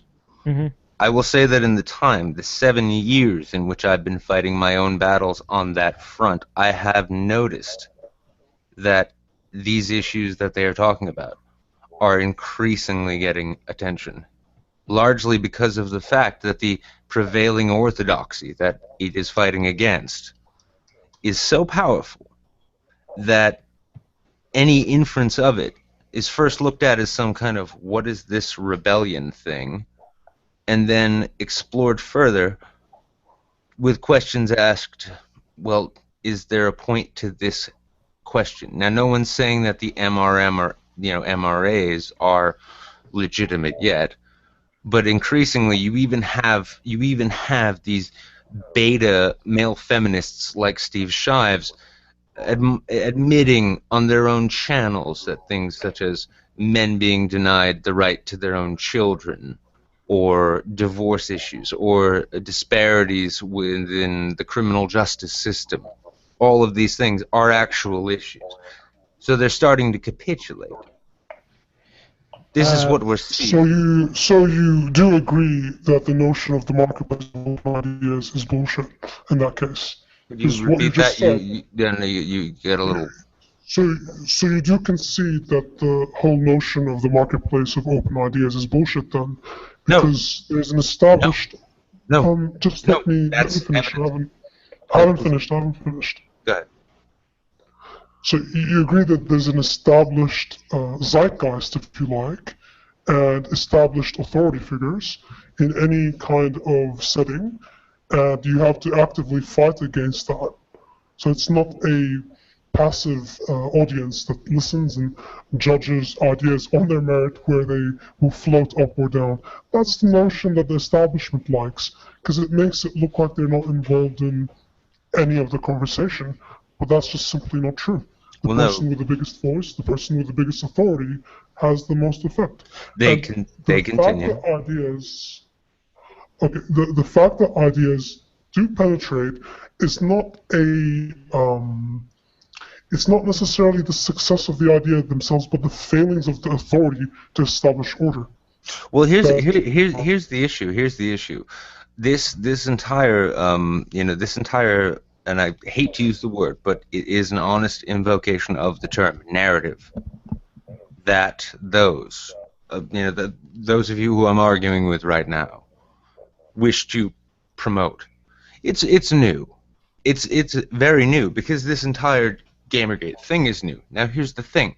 If you've learned nothing from Gamergate, you should learn that grinding is the game. You get your ideas heard by grinding. At the beginning of this thing, I was one myself at Occupy.com, one who was writing honestly and positively about the virtues of Gamergate. And it has slowly begun to seep in. Not necessarily the moniker itself, but the ideas that it stands for. Now, you seem upset because as you've come out of your image boards with your, insistence that e-celebs are poisoning everything, and that, this is the way it should be, and the way they're doing it's a conspiracy to manipulate things, which, as I've said, I've even been a part of with my own friends here. That is, you've been trying to push a narrative, just as everyone else who has a point to make is. And the fact that your narrative hasn't caught on yet, you're already decrying the fact that it hasn't caught on as a conspiracy against you of some kind, saying that there are Skype groups. This is the point. No, this is the point. That's it. If the open market. Allow me to finish. It's about the open market. Just allow me to finish, and then you can correct me all you like. Nicholas, I have to make just a point here, because you're kind of like all shouting over each other. No. The one point. Let me just finish this point. All right, fine. The open marketplace of ideas. If your idea doesn't float right away, if you keep trying to get it to float, if it fails to over time, it still remains either the failing of yourself or the idea. But it is your responsibility to try and continue doing that. Now, if people keep grinding against you, you can keep grinding all you like. That's the point. If it doesn't work over time, or if it doesn't work right away, adjust your tactics, reevaluate what you're doing, and if it fails to work ultimately, then maybe your idea is just shit.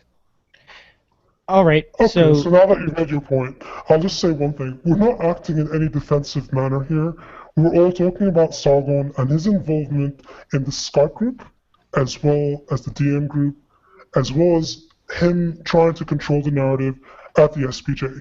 We're not being defensive at all. We didn't bring up GG Revolt. We didn't bring up any other side issues. You did.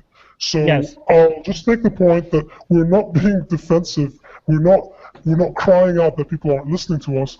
Actually, people do listen to us, believe it or not.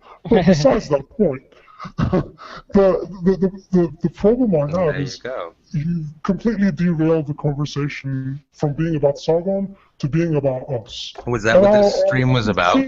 This stream was about one man? So I yeah, can see that you've been very successful because we've been very polite and we've allowed you to speak as long as you've wanted to. And we've allowed you to interject. So you have that. Go. I so do. there's this meme that's going around right now that anyone who engages in an argumentative manner is doing it because they're jealous and that they want a bigger platform and they're engaging with people who have one in order to get it. That's what I'm hearing here, and I'm not seeing how that applies to the discussion whatsoever, because this is not a discussion of who has a bigger audience. It was never a discussion of that.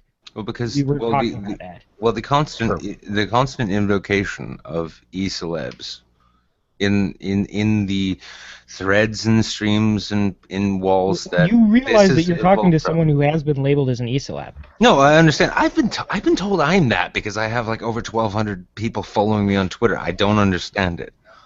This is the point, though. I mean, So we all agree that East what? is a non-practical term. Yeah, it's a nonsense term. I mean, it does apply to some people because I mean, like, So let's be you're honest. What's his name? The Let's Player, PewDiePie, right?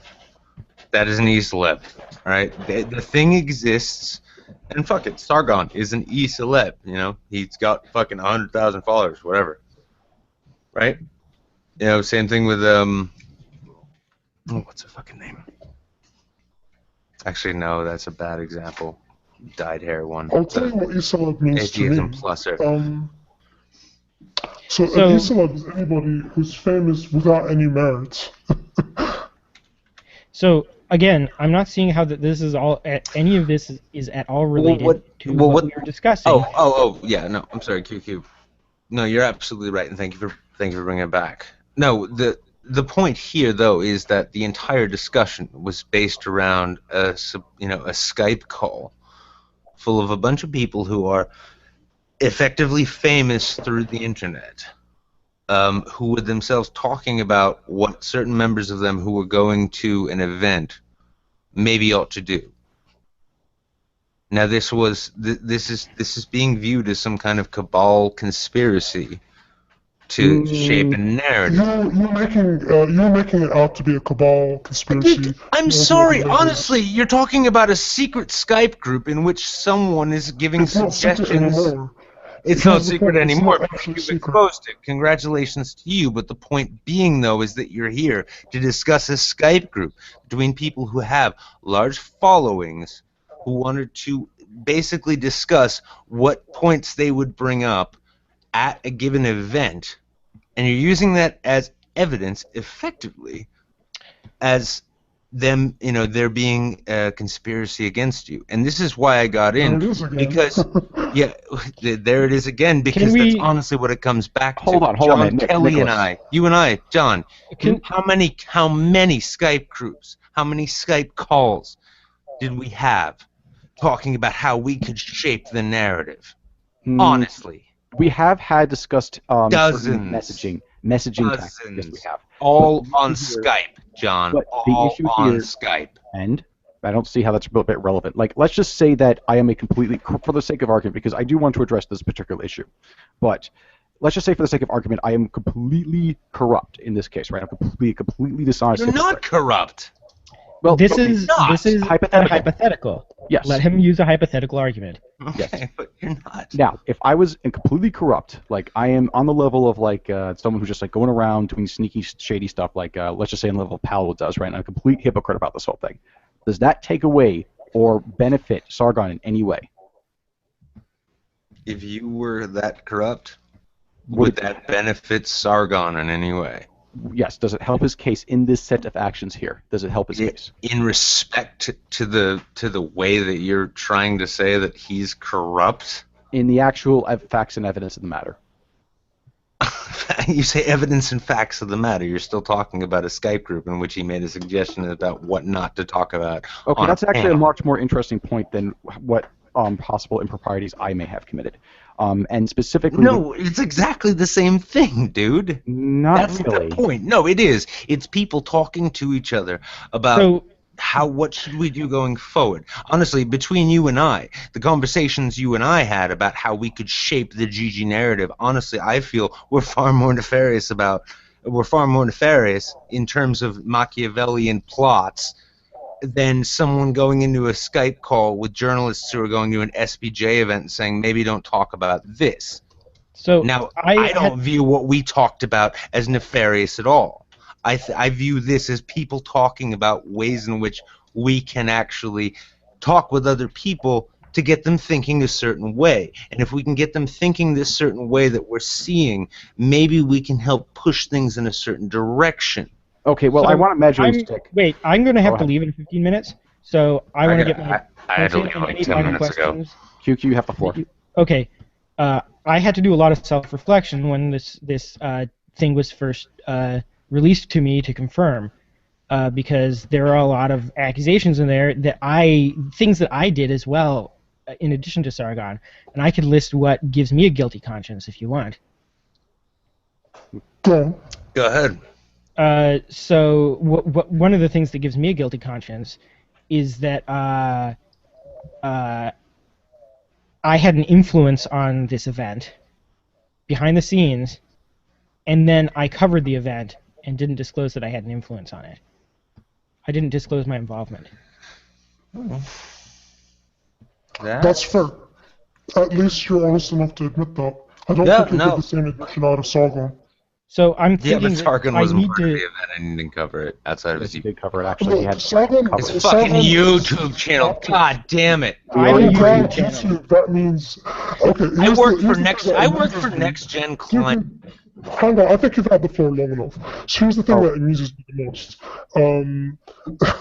You think just because it's on a particular medium that it lessens the importance of it? So YouTube is somehow untouchable, but a newspaper is really elevated, but a website is in between. No, it doesn't work that way. This is what we're talking about today, the fifth establishment. Sorry, the fifth estate, I should say. Social media is part of journalism now. Social media affects geopolitics now. That is a fact. You're living in a world that no longer exists. Honestly, we are fucked. If that's the case, we are fucked. If people are so stupid that they can't take if they can't take a person's opinions on a YouTube channel as different from bona fide vetted journalism that provides you with sources and citations for what they're doing. Here's the thing. I worked for a climate change PAC last year. If I went on YouTube and talked about how climate change was a serious issue, and even if I do genuinely believe that climate change is a serious issue that is man-made and needs to be tackled, right? If I didn't disclose the fact, if I didn't disclose the fact that I worked for a climate change PAC at the time, where would I be? Oh, would that be a thing? You would be dishonest. Oh, so my YouTube. So my YouTube channel is no longer my own expression of my opinions, actually. Then. So you hold yourself to so what you're saying is that you hold yourself to a considerable lower standard than what I do, because when it goes, here's the thing. Let me finish. Is it in the interest of my viewers? Is it in the best interest of the consumer for me to go back and add these disclosures that say, hey, I was involved in the planning of this event and I didn't disclose it? Would that be in their benefit? No, I mean, I honestly do think you should. If you're putting your channel out there as a news channel, if you're putting your channel out there as something that is honestly like not your own personal thing, because honestly, my Twitter feed, the amount of shit posting I do on there, is that journalism? No. And my YouTube channel is no different. I just do it a bit more articulately. Okay, actually, I'm going to counter that. I actually do want to bring this up because this is something that I've thought about, like with when it comes to Twitter and stuff. Now, there's a guy whose Twitter account is called When in Doubt Do. You may have seen him using the Gamergate hashtag a lot, and I have nothing against this guy. I think he does a public service, actually. I consider that guy to be a not a professional journalist, but he does. I would consider him a journalist because his entire Twitter feed is full of news relating to Gamergate. What? It doesn't make any sense, man. Well, I was thinking the same thing.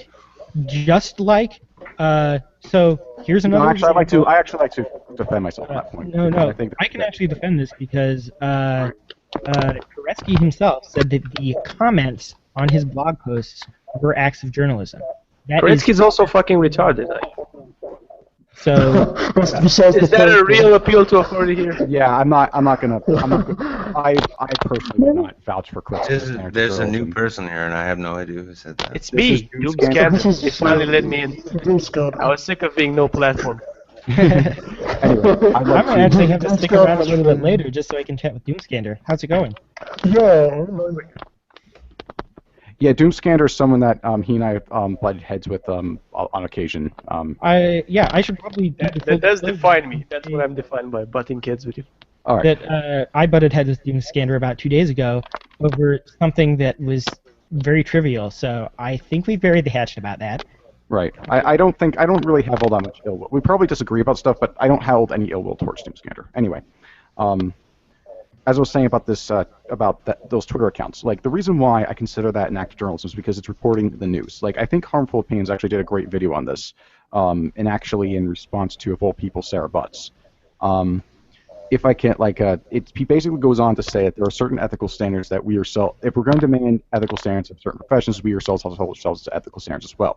So when you report on the news, like when you're not just joking or you're like shitposting or whatever, or espousing commentary, when you're actually delivering some new information on a public scale, I consider that definitionally an act of journalism. No, because here's why not, John. Okay, you're not held accountable by anything. When you That's say the something, problem, you isn't can it? spread bad news. Okay, what the fuck are you people even talking about? We've been banging our heads. We've been banging our heads for 1 year to get actual journalists to. Okay, that's actually now good you point. want people who aren't even actual journalists to follow them? Good luck with this fucking fool's quest. Who holds? John, wait. This is a side note. Have we streamed before? Nope. Okay. The accent threw me off. Okay. So, From Romania. if you're going to say that there is a higher Streamed with authority a lot of which holds Romanians. official journalists to account, I'm going to counter that by saying there is no higher authority that's holding anyone to journalistic standards. And not only that, there is no official I am a journalist membership card that you get once you are a journalist. So I don't see how that argument makes sense. It makes perfect sense because otherwise we're all sons of the Patriots, and every time somebody shares some sort of new earlier on stream that there was no clearly defined aspect of a professional journalist. So yes, I can consider Twitter users if they perform acts of journalism on the regular to be and journalists. they can tell you to fuck off. Well, they can tell me to fuck off, but they'd have an inferior opinion, wouldn't they? No, they wouldn't, John. Why is that? Because Because your they're opinion Twitter is users. statistically inferior to everybody else's. So here's a question. Wait, can I ask a hypothetical question? If Nathan Grayson was a YouTuber, Right. and exactly the same course of events took place, and let's say they're all YouTubers. Let's say that Ben Kuchera was a YouTuber, and Right. Leigh Alexander was a YouTuber, and everything like that, and the exact same course of events all took place. Would you have a problem with that? If they were all part of a fucking YouTuber network or something, somebody had to hold them accountable. But if they're individual YouTubers, I would be disgusted with them as me. Well- I wouldn't watch them. I would recommend other people don't watch them. But ultimately, they aren't doing anything but being retarded. Well, Right, that's what like- these journalists are doing currently. The SPJ has no power.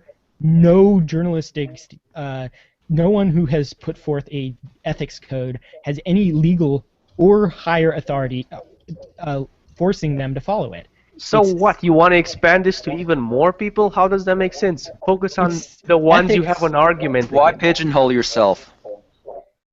Why pigeonhole yourself, Adrian? Why Because pigeonhole yourself? you're working with limited resources, that's why.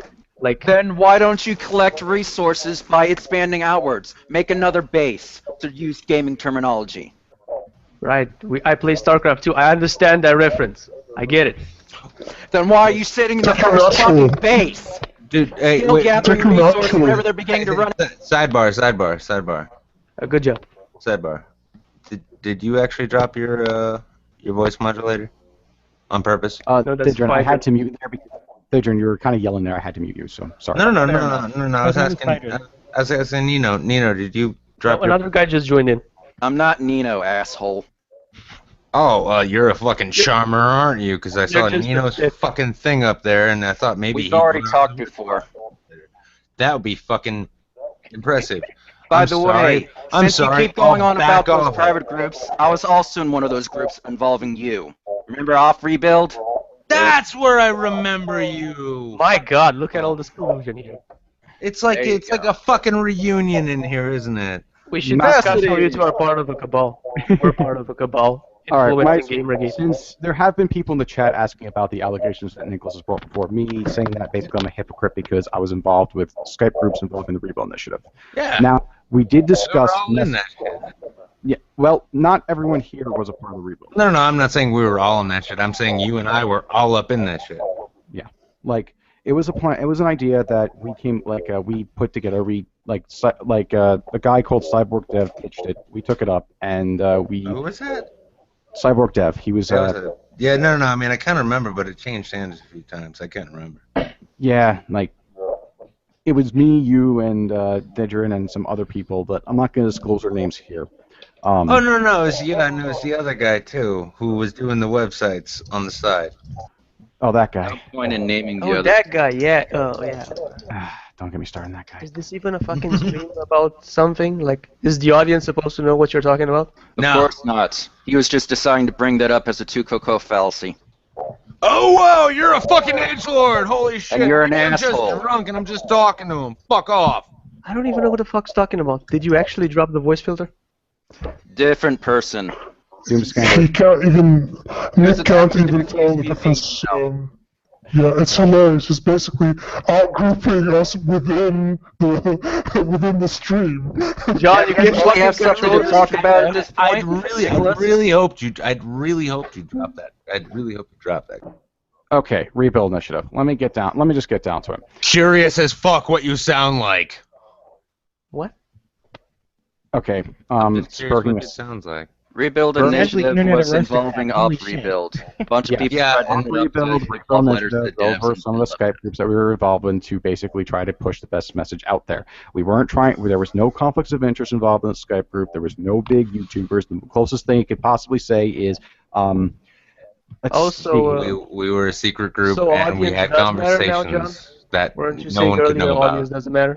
That's about it. That's all the Rebuild Initiative was. It's not the same level here because Sargon is a YouTuber. Also, So we it's the discussed- size of the audience that matters. Exactly. No, the size of the audience does not matter. For instance, I'm having conflicts of conscience right now because I Conflicts did of not disclose conscience? my involvement in Airplay, and I have a tiny audience.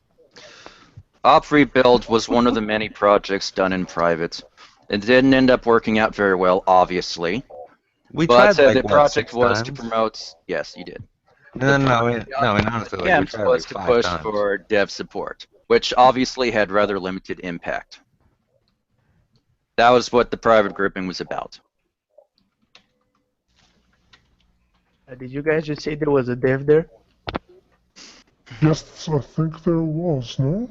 That sounds like a big conflict, guys. There was one that was there that was coding the site. Yes. And yes, it would rate as the same issue. That is true. Was he a game developer though, or just a regular developer? it was. Does it matter? Like, surely he stand to gain It does something by matter being if in it that was- group, making it a conflict of interest. And if I recall, I think we were trying to bring What Mark published work Kern was up. resulted from issues- this? okay, that Mark you're- Kern was glad- the- okay. Wait, Now we're stop a moving the minute. goalposts. Now Wait a we're moving minute. the goal- Nicholas, nothing to do with Mark Kern because it was way before Mark Kern, unless you were talking about a future group that I was not a part of. No, I was actually asking, like, were we trying to get him in on this? No, or that was it way something too else? late. No, By the way. time it No. bombed, Mark Kern didn't. Okay, all right. Well, no, please go back to moving the goalposts. I'm Excuse not me. moving the goalposts. It's exactly the same.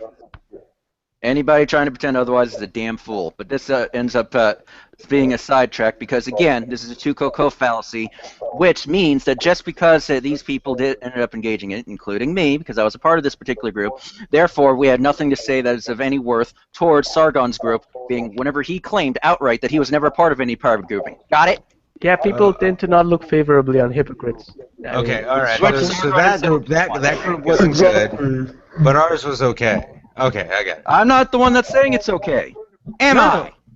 Well, why did you participate in it then? Have you repented? My participation in it was to monitor various groupings. Not just that one, also a whole bunch of other ones. You're in even more? Of course I've been in a bunch of groupings. I've been in there since the start. You didn't know this? Oh wait, you guys didn't bother to actually ask! You guys have been busy sitting on your ass doing nothing but shit posting! Now, hold on a minute. You really tell me that Doomscander and Nicholas, to a degree, even though he was there, oddly enough, were coming up with tinfoil-y conspirity theories? No, I was just asking the question, man. I mean, if you're gonna level accusations in one direction, you might as well do some self-reflection. Maybe you should do some self-reflection, you fucking hypocrite. Oh my god, I'm so fucking wounded. Holy shit, that totally destroyed my point. Here's the thing. You do realize that your Lord and Savior, Sargon, is no longer protected by secrecy, right? Because we have this log, we have an admission. Where is the conspiracy theory, as you're calling it? Yeah, you have him talking in a group. You have him talking in a group. Let me finish. The only person that's actually bringing up a conspiracy theory is you. No, Correct. actually not at all. All I'm saying is that you have a guy talking in a group. You have a guy. You can engage in a two-coco fallacy. That's what you're doing right now. Ironically, you're hiding behind the exact same thing conspiracy theorists hide behind, which is, I'm just asking a question. I'm not buying it. No. Starting a conversation like you guys. I'm outing all of it as saying that this entire narrative that you guys are trying to spin is bullshit because you're saying that a guy in a Skype conversation said something. It was more than a conversation because he had influence on SPJ Airplay. Oh, okay. So he had influence. He had a bigger influence than you did. So no. I'm pointing out that he had direct influence in what ended up coming about an SPJ Airplay. Does it make his end any more okay than our end? No? Okay, so because he had an influence until you come up with a better argument. Okay, so because he had an influence and you didn't, then that's a problem. You're now so let me address that right now because this argument keeps coming up over and over and over again. You cannot. No. One thing. I want him to answer. Wait. You cannot prove or disprove that jealousy was present. And if you are accused of jealousy, you cannot prove or disprove that you were jealous. So that argument does not advance the conversation. You're using the fallacy right here. No, this isn't the fallacy. I've already stated outright that neither of those situations are okay. So what makes it okay for Sargon to do that same shit? I didn't invoke any fallacy. I just said that it doesn't advance the conversation. I'm actually saying that it actually is okay because people in conversations with each other can say whatever the fuck they want, and you're trying to say that they have to say what fits your fucking narrative. This conversation This conversation about Rebuild Initiative is only relevant in one regard, and that is to me, because I'm the guy saying that I don't like hypocrisy. And for me to be exposed as a hypocrite, well, that's just like sandwich hypocrisy, now wouldn't it be? Now, in regards to that, I do not consider myself a hypocrite in this instance for several reasons. One, if there was an inconsistency in my actions, what I did, by allegedly having a developer in the group, it would first off have to be a games developer specifically, since it never had anything to do with web development. Like, it would have to be someone who actually had industry influence and clout, and there would be an actual conflict of interest, and it would actually have to be proven. Two, if this was the case, which I'm not confirming nor denying, simply because I don't want to be put in this position where, oh, well, now you're leaking confidential information, which could be an issue there, unless all parties involved with the Rebuild Initiative agreed upon it, and I'm not sure if that's going to be a practical solution to this. Three, when it comes to if there was such a conflict of interest, then I'll just be on the record and I'll say, hey, we fucked up. We made a mistake. We should not have done that, and that's something that we should have thought about. Four, that would not have been from a place of malice. Five, we did not have the influence or the clout that Sargon did in his particular set of circumstances in that particular situation. So the audience is once again relevant, John? Audience, I never said audience was not relevant. You QQ said did that. clout. No, I didn't. How did it gain this clout, John? I always said that audience was relevant to the conflict of interest numerous Alright. times. So Okay. My you bad can't then, take that. John. Okay. So that is my defense to that. We're going to move on. In order for me to continue with this, I'd have to leak confidential information, and I'm not going to do that. So, Nick, do you have any further points on the specific Sargon leak? Because you have not talked much on the Sargon leak. Have you looked at I think I've spoken. Coco fallacy. I think I've spoken plenty on that. Thank you, Theroden, for speaking for me. I think I've spoken plenty on that matter. The reality is that, like, this leak Have you this leak. Shut the even fuck read it? up. This leak is a conversation between people, which That's what was. involved in the SPJ airplane. Oh my Sounds god! dangerous. Oh my god! People Sargon had a himself. conversation prior to going to a guy. Except If it's gonna Sargon swarm, himself you're gonna have to mute was yourself, not a right? part of said panel, or any involvement in it other than this conversation. What? Except It's the a debate people panel. that were involved were talking with him of their own fucking accord. That's the Which fucking he point. ended up influencing. Actually, no. Actually, Influence. he invited them. Invited So them. maybe you should actually read the leaked logs before coming on to Oh hear my some god! shit. Oh my god! So wait, no. So wait a second. People were speaking freely between each other, and some people took ideas from others. Oh god, That just weren't like your any ideas. other Isn't this an Wow. open marketplace of ideas? Oh look! I know your ideas fail. Person walking- Your ideas fail when they're Ideas failed, right? Here's and the then thing. you claim just open keep marketplace going and going and going and ideas thinking open it'll if it's work. limited to a small subset of people that are speaking for a whole bunch of others, potentially thousands? No? Well, actually, that's the thing, though, is that the people who were speaking for those thousands took the ideas from the people that they were speaking to. That is their fucking In public. No, that's free. Because in one of the common public. ideas, again, was the I Shadows said of War that, I love which it they too. took I away said from. that was free speech. Hold and on, that's hold when I on, was hold on, muted. hold on, hold I on. love I have that a fact. question for Nick, and the only reason why I'm moderating heavily is because if I don't, the person who owns the conversation and controls the marketplace of ideas is the one who is best up at coming up with words on the fly and has the best voice. As The best opposed to a fair argument, yeah, marketplace. the best Now, argument that people listen As to. I was saying before you interrupted me, which you have been doing all night, interrupting people, if I might point out, did you read the log? Yes or no? No, I don't need to. All I Okay. need to You do is haven't, listen why to you the fuck are you spurging doing it? online. Why are you even Of here course then? not. Of course not.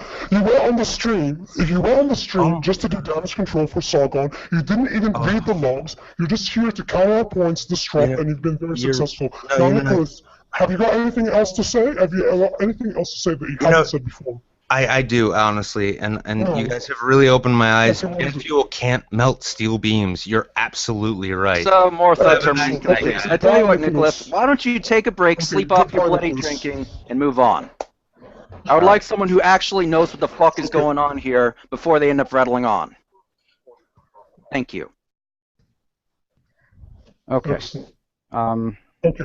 Now, I think QQ has to go shortly. So, Yeah, do you want so- to wrap things up from your angle? I will say this because it does have some bearing. It was very much a case of Mark Seb presenting what he presented his script, which he thought was a good idea, and basically everyone shat at it and changed it, especially Sargon. So I don't know if that has any bearing, but that was the atmosphere in the room. So I don't know if that has. Also, I do want to say, if anyone has any more things to interrogate me about, feel free to. Before I leave, I've got one question. Mhm. I've got one question about Mark Seb in particular. Did he sound uncomfortable with what was going on? Did he not really? Because as far as I see it, Sargon was using his weight to push people into the conversation, and was pretty much commanding it. Did Mark Seb seem a bit passive? Yes, he was passive. So that's what I think he was. Here's pressured. the thing, is he is indicating on Twitter that he didn't go along with what Sargon said as much as was indicated in the paste. I would also say that he did not. He seemed to be more influenced by what Sargon said to me as well. He seemed very passive to me. I've never heard He of was big- he was placed on the defensive foundation immediately in this. though, because as I said, the first thing was, no, this script is not good. I'm a presenter, you're not a presenter. I know how to do this better. That was how it was all started. So he's basically using his authority to kind of push his points across. Just That's bullying, interesting, to Mark. be You know. honest. Like, One Yeah, thing, he's I got a basically question for you, bullying dear Mark Scanner. into Did you at doing what least he read the wants. logs? Yes. I mean, it's not that long. Yep. Thank you. Why wouldn't I read them? So I I'll also just read say like that- I wanted to make certain because we already had one that did. resume of them. I also am been listening to what you have to say about them. Like I don't. I just would prefer an actual informed conversation rather than Well, I what you just tried have- to pull. One fucking question. Why do you guys think this is relevant? Like it's so We'll nonsensical. get to It's that. such a fucking We non-issue. prefer to discuss the details. Imagine, Look, everybody can have a imagine if conversation about QQ right something. now If you told me didn't- something, right? Imagine if So- he told me something, and I was like, "Oh, okay, you're right about that." And then people would be like, "QQ has But that's convinced not this what guy happened and here. used his weight. Like QQ is more well known than me. Mm, He's using his clout but that's to not what convince happened. me to." I'm not as well known as Okay, you. well, If that's- someone were to insult me on Twitter, I would get far smaller of an internet defense force than if you were to get insulted on Twitter. What are you even fucking talking about? People insult me on Twitter all the time. Man. It's a joke. It's just joking around. Look, James Scatter, I'm getting under your if skin, you're that's really all. passionate about this discussion, then you're welcome to participate. But Nicholas obviously was only here to do damage control, and minimizing the problem, I mean, you're free to do that, then why have the discussion at all? You can just not listen to it. What do you mean? What's wrong with having the discussion? The discussion isn't worth having. Why, who are you to said your decide point that? then. If that's your entire I'm just point, here to tell Let me people. say, who I'm are not you to deciding decide anything. that the discussion is not worth having? I'm not So- deciding. I'm arguing that it's not worth having. We're not having So- that Why discussion. are you We're- fucking okay, Um, let me if you're answer. making an argument from irrelevance, what's you need the to difference? define the arena in which it's irrelevant. So, if you're saying that it is irrelevant to GG, that's one argument. If you're saying it's completely irrelevant, that's a different argument. Well, nothing is completely irrelevant. I'm just saying it's irrelevant to people who, care. Anybody who There's cares no about problem. this. Okay, What is your... Well, that's already What are proven the- right there. Why do you It's even not have that an I argument give a then? damn. Yeah, it's already refuted. Please, calm down. the problem with the argument that, oh, is this relevant or not, is that it's a separate conversation of priorities, and we're not having the discussion. Simple as that. So you got to either argue alright, the point, put up, or show I up. just want to ask you guys why you've been doing this for, what? This is the 5th time you've discovered something on Sargon, and I want to know things like, what have you measured your success in? Have you been doing all right? Is it going great? Is it not That's a going very great? meta kind of argument, I and I'd don't- rather talk I about don't the think, see, You don't want to have a exactly, we meta can have that argument? conversation elsewhere. I mean, you've been having the non-meta Look, argument so far. So. that's you're free to make a platform and discuss that, and we'll come on and discuss it. But we're more interested in the Skype call, the DM group, and we've got one witness in there who can ask any questions. So please, Why don't if you have ask any the witness? questions or contributions to make, I want to ask do who it. the leaker So is. here. Who could it be? We don't know. Any idea? We don't know.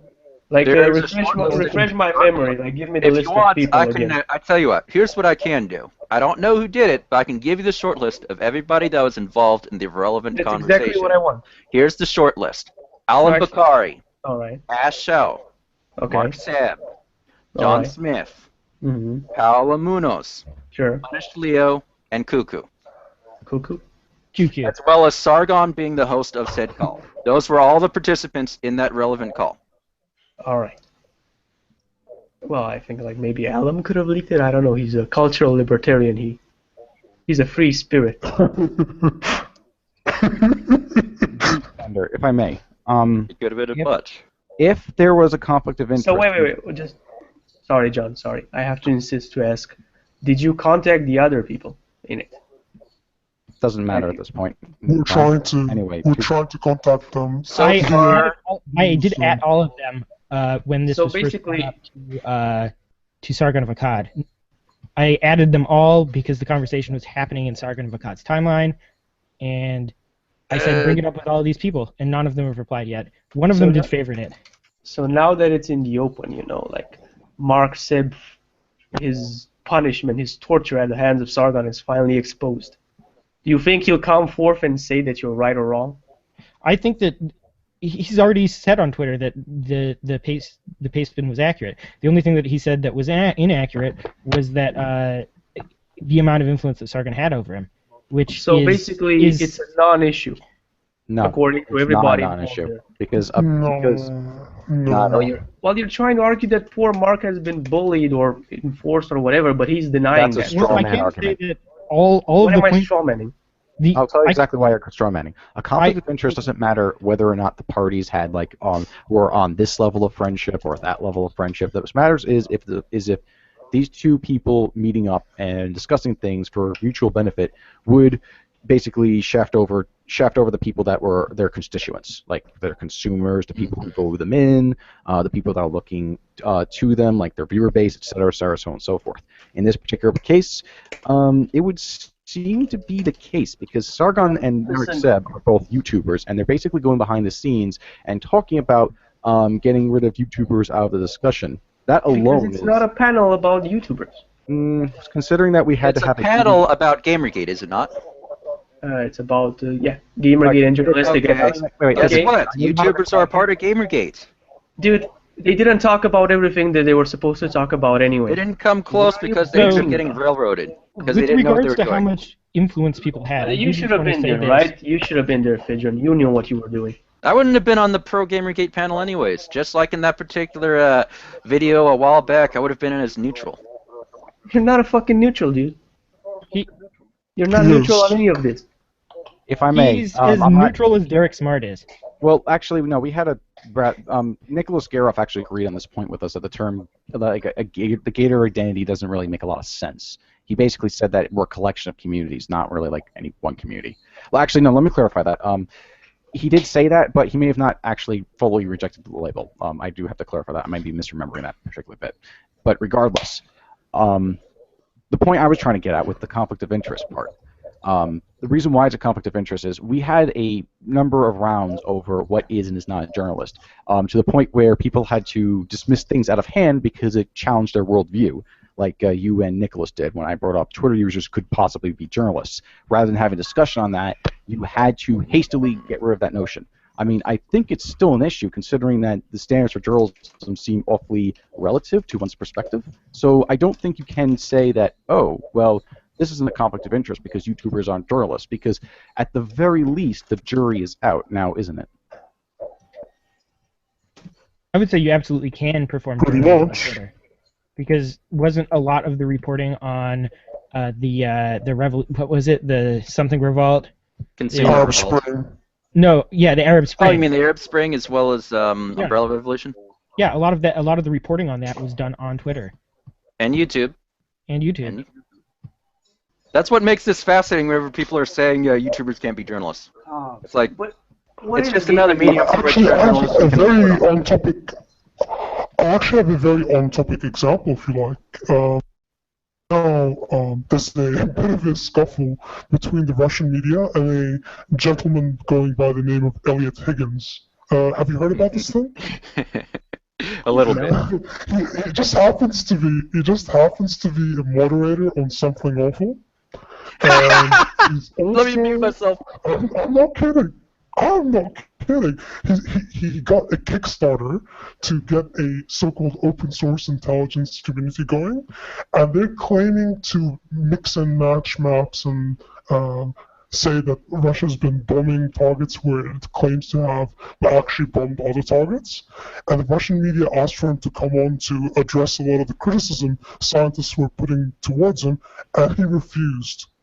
And this is causing, let me put it this way, this is causing issues at a geopolitical level. And this guy's just a fat ass sitting on Twitter shitposting.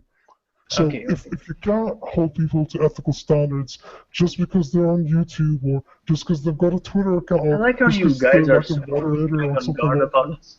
You're all the next frontier, like we're all trying to fix regular journalism, but you're already up there to expand the meaning of journalism and then apply the standards nobody's following in regular journalism anyway to nobody's Like, I like that. I really appreciate that you people want to fucking evolve everything. What, you 50 don't years in the actually future. give a shit about journalism? No, I don't So- actually give a shit about what you're That saying. might... No, I no. give a shit about this specific thing. You give a shit about games journalism, yes? Exactly. Okay, if you only give a shit about games journalism, and regular journalism is just as bad as games journalism, then maybe you should start thinking more seriously about improving the standards to the point where you can get better games journalism. Where should I be improving these standards? From any route that you can. Games journalism is one of them. Mainstream journalism is another. You could end up pointing out the YouTubers acting unethically. There's plenty of options for you. All right. That's We have not enough bad. people What I'm that we saying, have the luxury of trying every tactic at once. I mean, what's the point of just trying to pigeonhole yourself to one tactic whenever there's a you keep smorgasbord saying of options? pigeonhole. You do understand you have a limited amount of power, right? A very The pigeonhole is Gamergate is about ethics in games journalism, whenever it never was only about that. Really? Okay. So, what? I'm not in it for How can you games journalism, possibly even though everyone define thinks I'm in it Gamergate for for that. other people, Pigeon? It's Isn't an this what ongoing you always event from do? which multiple communities are battling over the mindshare of people. Not much to it. It's I not haven't- nice. Some of I the don't issues think involved in I aren't can allow you agreeable. to define something for me, man. Gamergate is whatever I want it to be. Exactly. What is We all Gamergate have to different you? definitions. We all have different individualistic definitions. If your definition is it's all If about we all ethics have and clashing journalism, definitions, the then- most commonly accepted definition is the correct one. I'm sorry. to Not say. really. That's an No. argument to popular. yeah, that because Doesn't matter. I'm not How not- But valid here's is the thing. Here's where you fail. I'm not in it for ethics and games journalism, so you Okay, can't tell here's me where I you am. fail, Doomscander. Here's where you fail. You and a lot of other people that claim to be pro-GG, that claim to be GG. The reality is you end up neglecting the neutral people that end up participating, Like as you. well as the opposition, like Ghazi. Yeah, Ghazi is formed Motherfucker. specifically to oppose you. Do they have common goals with you? No. Then, therefore, they are not in the same movement as you, right? Therefore, Gamergate itself is not a movement. What? Is Ghazi a part of Gamergate? Ghazi opposes Gamergate. That is in your fucking mission Ghazi statement. is a part of Gamergate. They are Absolutely. literally against Their Gamergate. entire purpose is to oppose the community known as Gamergate. That Exactly. does not mean that they are not a part of Gamergate. They're Their absolutely very a part of it. participation means that they're a part of Gamergate. Oh my god, this is the most semantic bullshit I've ever heard in my life. Semantics begat semiotics. It's an important. No, they don't. You're just being stupid. My god. I'm How pointing could- this How particular could bit out. something deliberately be made to stop and oppose something, be part of that something? You Because understand it by your it definition. requires you to understand the distinction between a movement and communities and an ongoing events like in war coverage. So Yeah, but here's you the Okay, I thing. tell you what. I tell you what. I I can got give an one for you. example I got one here. for you. I Is let me- Japan the entirety of World War II? Is the U.S. the entirety of World War No, II? I have a better example than that. Were the soldiers that were sent in on horses to beat people in the Arab Spring a part of the Arab Spring? There you go. That's a recent one. That's useful. So you do realize that Ghazi So- doesn't agree with your version of what Gamergate is, right? Well, why do we ever care about Yeah, what sure, they think? but here's the problem. What do you mean you should care what they Here's the think? You problem. just listen to Fidron here. They're an Well, important I part mean, of Gamergate. Why should we They allow are, them to frame how we think? Because We should care about what they think to counter it, but we shouldn't care enough to internalize it.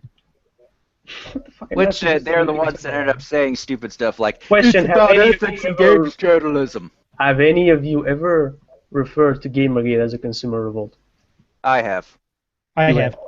You have. I have at times, but No, I was the one that didn't introduced it to actually call introduce Gamergate. dissonance because people were referring to it as a movement. It All was there right, to end so- up delaying things. Yeah. Catherine So Cross it's a consumer I was revolt actually- against watching. didn't Catherine Cross try to kill off the consumer revolt language and What's change it it a to consumer language? revolt against, people? She did. Okay, here's the key. It's a consumer just answer revolt against an industry. I'm answering your question. There is a consumer revolt that is against the industry for multiple reasons.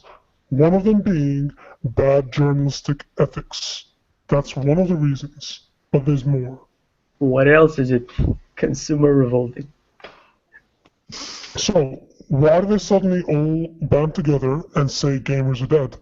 That has nothing to do with journalistic ethics. You do realize that, right? What? How could it possibly not have something to do with journalistic ethics? What Of course, journalistic okay. ethics code did they violate by saying? What Pushing a violation is fucking that? narrative. Haha! There's not a violation of journalistic ethics. Yeah, it isn't. There, It is when they're all fucking journalists. no, they. No, it isn't. I could go They aren't read all Gama Sutra journalists, some of today them are and say I agree with academics. this and make a video about how much I agree with Gama Sutra. That's not a breach of journalistic ethics for me to do that. Okay. That's what they were essentially doing. Is It is to Alexander do and it Dan in a Golding small published an window article. of time. The Alexander and Dan multiple Golding published an article. A whole bunch of people went and read their articles and said, "Yeah, I agree with this." And then they wrote their piece that said, "I agree with what Dan Golding said," or "I agree with." Well, I'm glad you guys don't think the whole Game Journal prose is important. There was no Glad we- indication on Game Journal Pros that Gamers Are Dead was pushed from within it. Which it's not. All right. That was a case of them being And have you friends ever with people like argued Zoe Quinn otherwise? supporting each other financially. Like, be honest here. Have you ever argued otherwise? Have you ever said there was something wrong with Game Journal Pros? Because you just made it There sound was very- something wrong very with Game true. Journal There's Pros. plenty wrong But with it Game was- Journal Pros. I'll tell for you why. This is instance- the same thing that I ended up screaming at the moron known as Loping and Gaming and Pandas about. The reason Motherfucker, I why, was scared about. because Game Journal Pros also had PR people involved in there. Yep. And also had people like Riot in there, which was a gaming company that got a leg up from their involvement in Game Journal Pros. Yep. And the reason why I yelled at that one is because that person was pushing for Riot as a December surprise as part of the Rebuild Initiative. That's part of the reason why Rebuild Initiative sucked, because of things like that. Because somebody did something you didn't agree with or was wrong about Okay, something. I tell you what, is shilling for the only company that was involved in the Game Journal Pros okay? I guess not. Okay then. So what are you mad about? That they ended Why up did you just bring him up? I brought this up because you seem to think that all this stuff's okay and you don't care and you only care about game journalists, right? What about game journalists fucking up? That's That what the includes- part I care about. What the fuck? You're spinning in circles. Then I just pointed out an example of one who fucked up, yet you apparently don't care. Where? There's two. Gaming and there's Pandas, two the additional remnants of things. blistered thumbs. Maybe you know of them.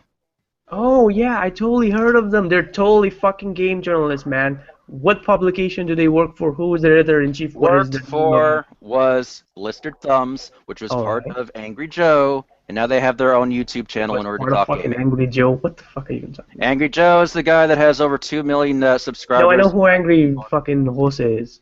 Thidrin, could you give sources for all this? For the record. Fine, give me a minute. It's on the One Angry Gamer. While Thidrin is looking for it, I'll just make two additional points. If you exclude journalism from the conversation, you've basically opened yourself to a huge Achilles heel, because that's exactly what they've been using to attack you.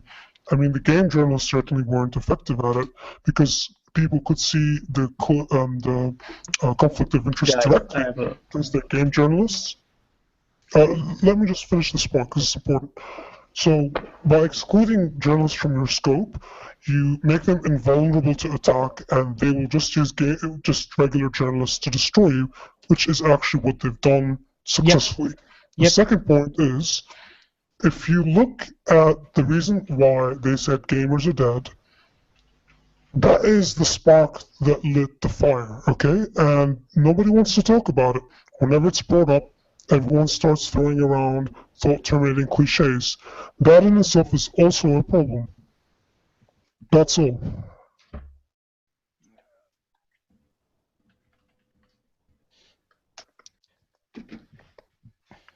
Okay, Thidrin, you said that low ping was part of Blistered Thumbs. There's nothing in this article that indicates that. That's simply establishing what Blistered Thumbs is. I'm working on it. this is juicy info for John, I bet. You'll have time to give it to him.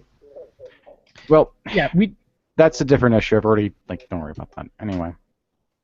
Anyway, I have a small Okay. question. Like, If you want to focus everything from the small people, Before you ask your small question, do you have any small questions for me? Because I'm dropping out here. Does anyone have any small questions for me? yeah, did Or you large leak questions? the fucking logs? That is the stupidest question you could ever ask. If you ask a bunch of people if they were the person who leaked it, no one's going to admit to it. Well, admit to it or don't admit to it. Yes or no? I have a more Yes reasonable or question no? for you, What's Kiki. so hard about this? This is not an interrogation. So anyway, Kiki, I have a more reasonable Yes or question. no, QQ? Do you want to Sargon- answer the question or not? That comes across as a dodge to me, to be perfectly honest. Exactly, John. Yeah, like, I mean, there may be a reason why QQ is not answering the question, but I still think he has to give a reason. That's just my perspective, though. I'm not going to force QQ to answer the question if he chooses not to. I know, I'm but gonna he's take it got as yes if you don't. Scottish shtick. Because that's how anybody would take it. That's how it's gonna be left. Kiki, do you have time for a second question? If you're Ask gonna your answer? second question. Go ahead. Yeah, sure. Don't Okay, answer the question. so in the stream, he said time concerns were brought up, and the assumption was made that if in the morning panel didn't have enough time to discuss the untruthful narrative about GG, they'd discuss it in the afternoon panel.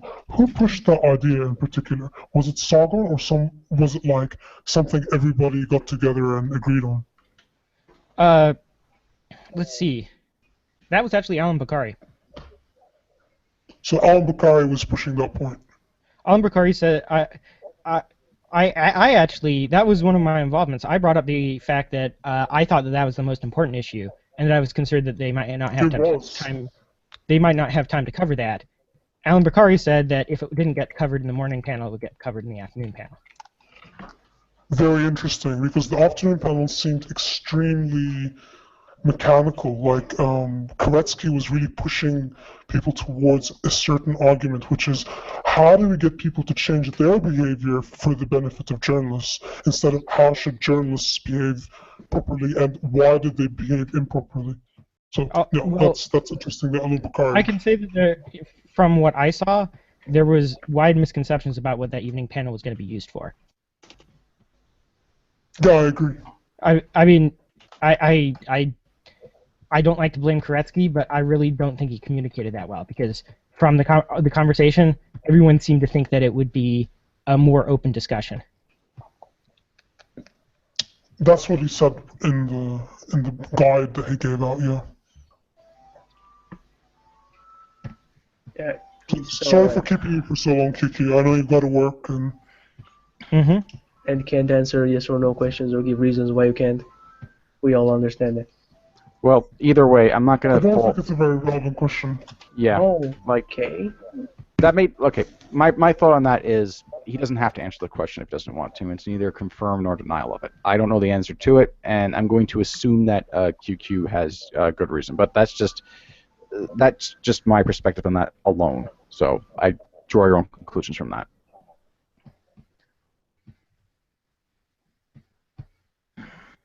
Any closing thoughts, QQ?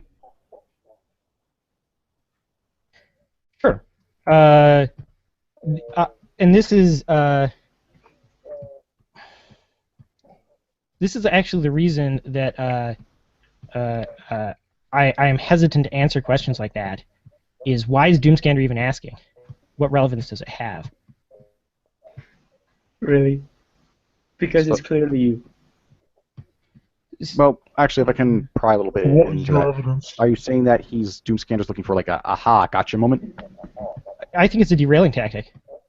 I'm not derailing anything. You're leaving. In summation, he is accusing Q of being the leaker, yes? Yes. All right, then. Well, I Yes. actually do have a good reason why QQ might not be answering this question and why he might be incident. And this is all hypothetical. So take this as neither confirm it, like as that. Just take this with a pinch of salt.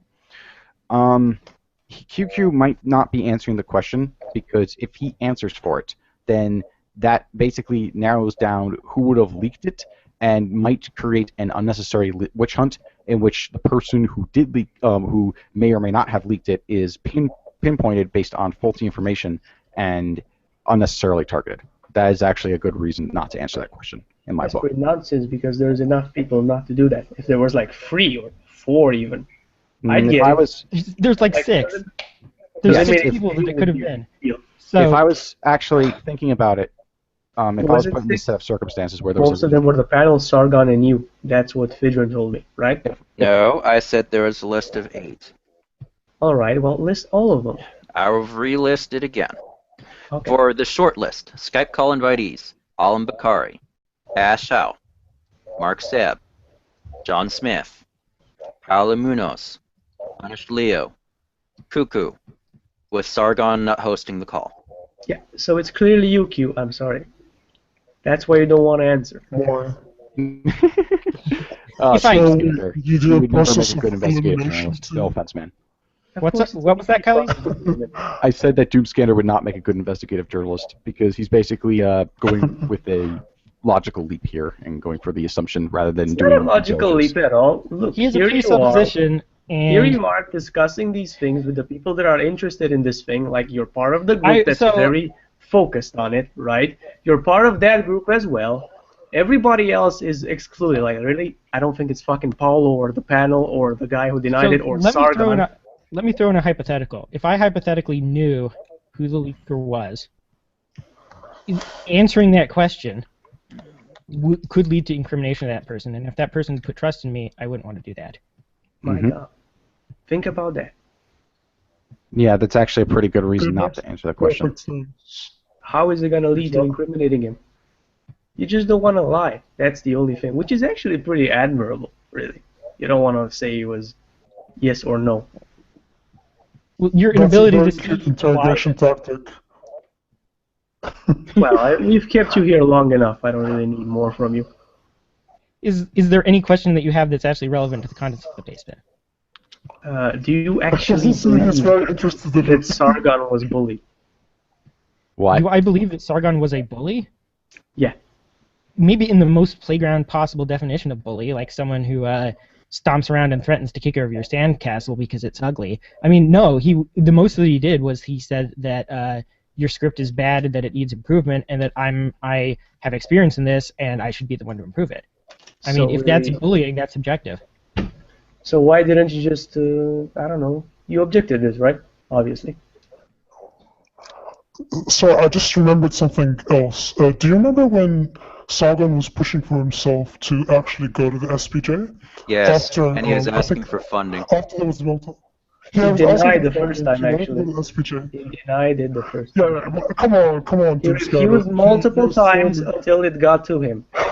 How are you possibly going to argue this? Eventually, I don't know, eventually he really wanted to go to the SPJ, you know? So like, did He you changed feel his that stance, just like he changed his stance on Gamergate from the early months. How dare he?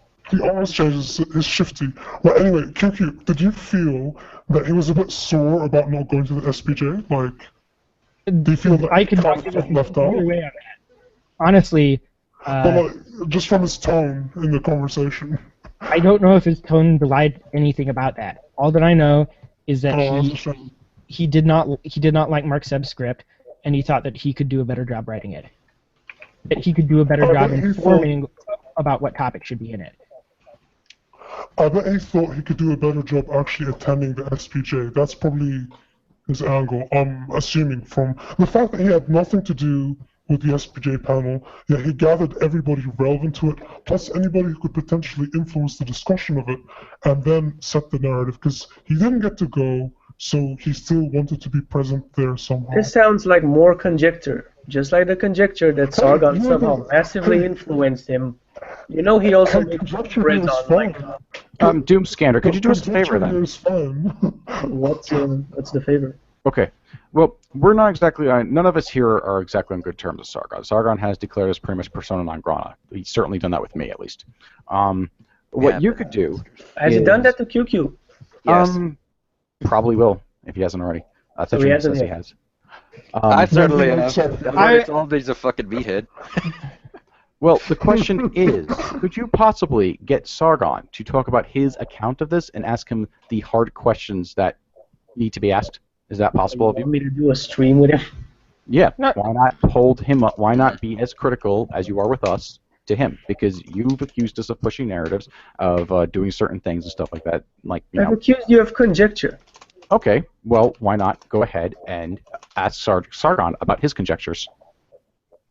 Such as. Okay, such as I his mean, you notion. seem to be the one who wants to interrogate him. You have to work with me here.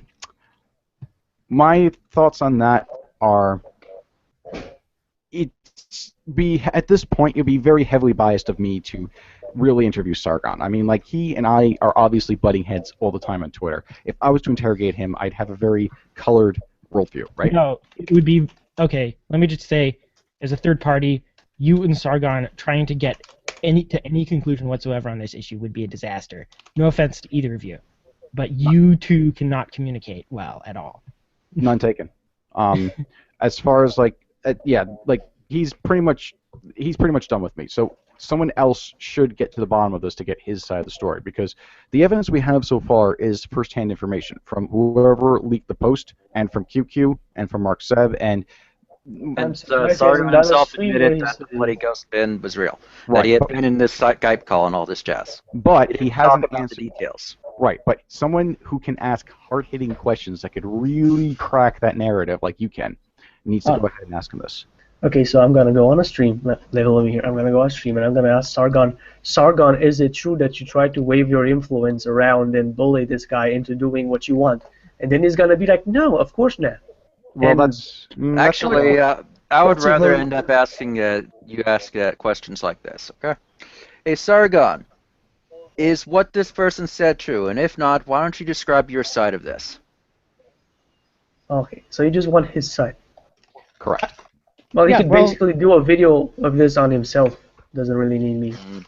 Anyone who is in I'm the sure call that can shit describe. needs to be- But you, Okay, you want anyone who's in somebody the to call like can egg describe him what on when he has happened in the inconsistencies call. in the story or something. That's what you're saying. Anyone who's in the call can describe what happened in the call. However, there is one piece of information that is only in the hands of Sargon, and that is what his goals and motivations and his personal stake was. Things like that. All Only right. he can answer that. Everyone else can answer about the facts and how they felt about it. Only he can answer about his goals, his motivations, his feelings, and so on. Sure, it makes sense that you finally want to hear his side of the whole deal. But I don't think it's necessarily an interrogation because there's not many questions to ask. It's a very limited subject. You don't Like need I'm not an even ex- saying this in you don't the need an excessive dismissive interrogation, way. though. I'm not saying this in the dismissive way. Oh no, I mean I've clearly made my opinions on a subject worth it. But let's say it might be important to some people. But I don't think there's enough questions to ask. You know what I'm saying? I'm just like, what's your take on this? And it'll be like, this is my take on this. It doesn't really need much, though. It only needs a few questions, because most of the time he's too busy blaming everything on right-wing collectivists, GG Revolt, and yada yada, even though they're not involved, Yeah. rather than, just answering the stupid questions and getting it over with. Or better yet, ignoring the necessary questions and simply getting the shit done that he needs to get done. What should that? That's in reference to the The game? original bit, his game. Oh, right, the original issue. Okay, so what is it with Sargon that makes him so important? That's not a message. Because he has, and has been continuing to attempt to speak for people like me. I see. So he's espousing opinions. Is this your? More than an opinion. He is More than stating an that opinion? not only that he has his opinion, but he's saying that my opinion isn't valid, and that if I end up espousing my opinion, that therefore I'm not Gamergate. He's Wow. done this before. That's a terrible opinion to have. But you already said you're not Gamergate. I'm not pro Gamergate. I'm part of the community of Gamergate. All right, but you're part of. But my very participation in the event means that I too am Gamergate. I'm not going to agree with Edge on this one. I think that he's wrong. Yeah. I actually think he's wrong because I'm I don't. afraid that not only are you wrong on this, No, the but reason also why Thedron maybe is wrong Sargon isn't is following because- your definition of Gamergate. It's And because since you said you're not Gamergate, Okay, Sargon here's can- why- The, here's the what I'm issue gonna is say when that- the issue is when someone says who is and is not Gamergate, that can come across as gatekeeping. it can, but I don't think that it applies here in Thedron's case, except when he does it directly to Thedron. Like doing it tangentially is He did dumb. it directly to me. Okay, He fair did enough. it directly, yeah.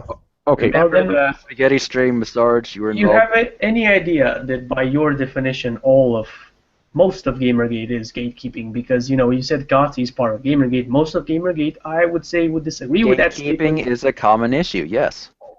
Oh well, we're all fucking hypocrites.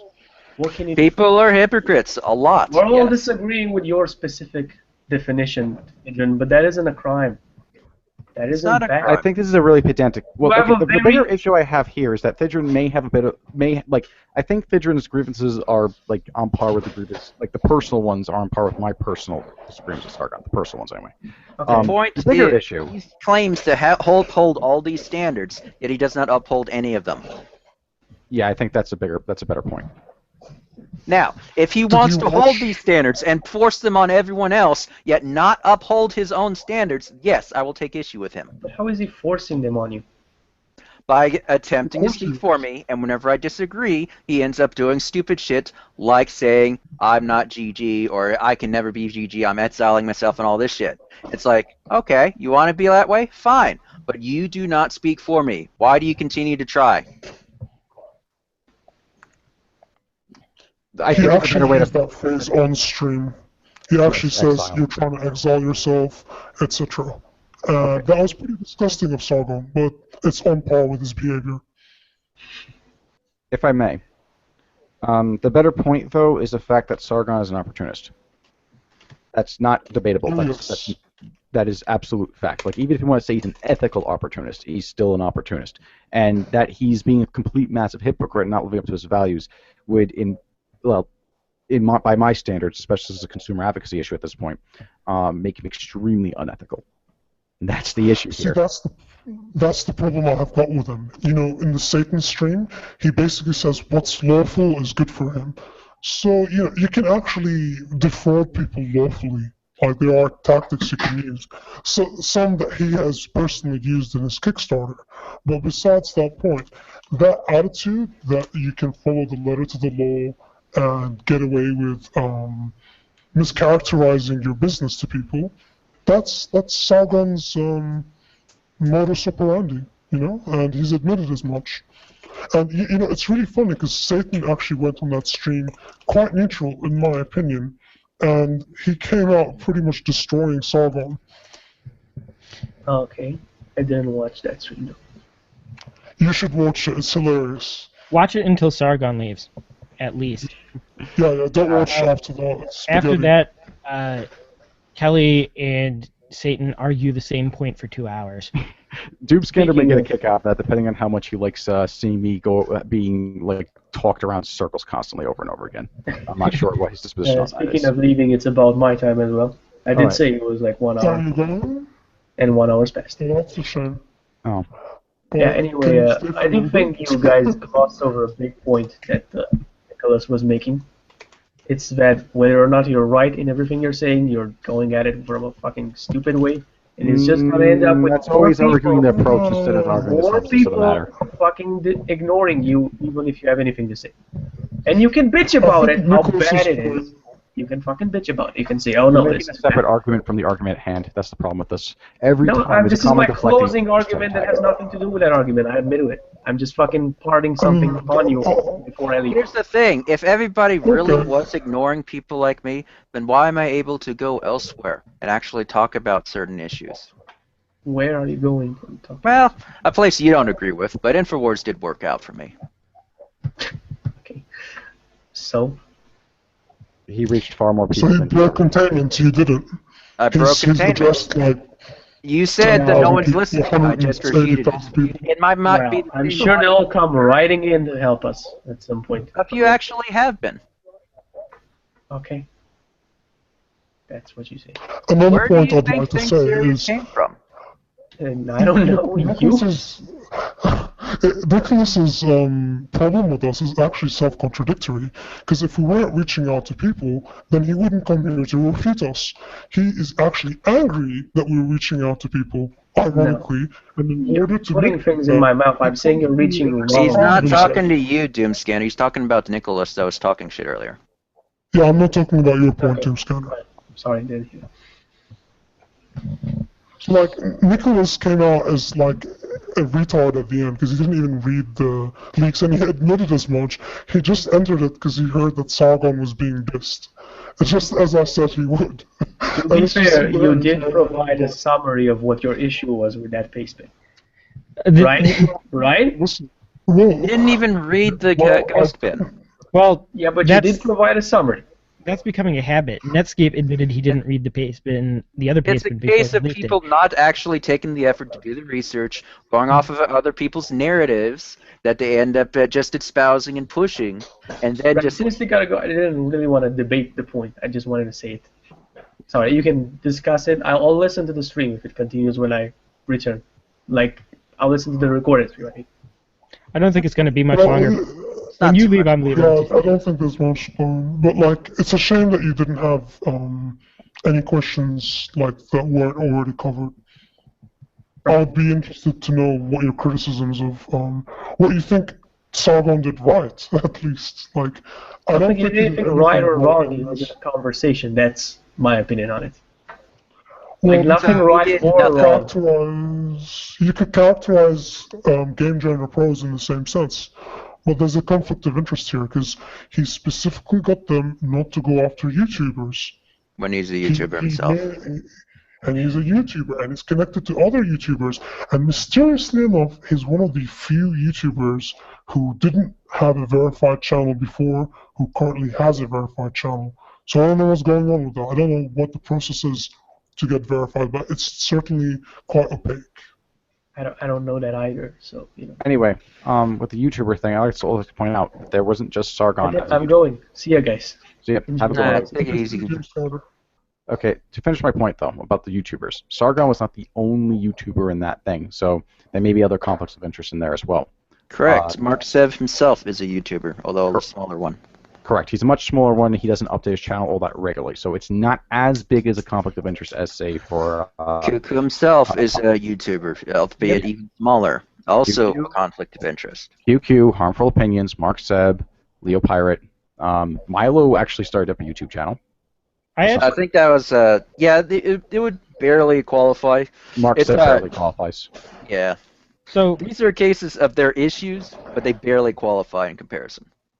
Sargon I'm had- actually thinking that I fucked up and that I need to take remedial action, and I'm very interested to hear I mean, from they people are issues. Don't what- get it what- wrong. Yeah, because I did things that, upon reflection, I don't think that are to my own standards. I would be very interested to see what remedial action people think I should be taking. The remedial action is actually updating that particular bit with proper disclosure. Yeah, you would have That to do solves the one issue. It doesn't solve the issue of the possible conflict of interest with regards to the YouTubers. Apologize for it briefly and then move on. Yeah, that would be. If you make it a habit, then you might want to get a written policy set up and make sure you remember them.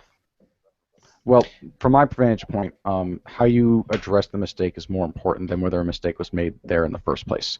Yeah. So if you address the mistake, in my book, that wouldn't really get rid of the level of trust that I would have for your channel. However, for somebody else, that may affect them negatively in some way. Or your apologizing may make you appear more honest than before, for better or for worse. So it's a case of where you take the remedial action and then, like Legend said, move on, because there's nothing else you can do to control the public opinion at that point.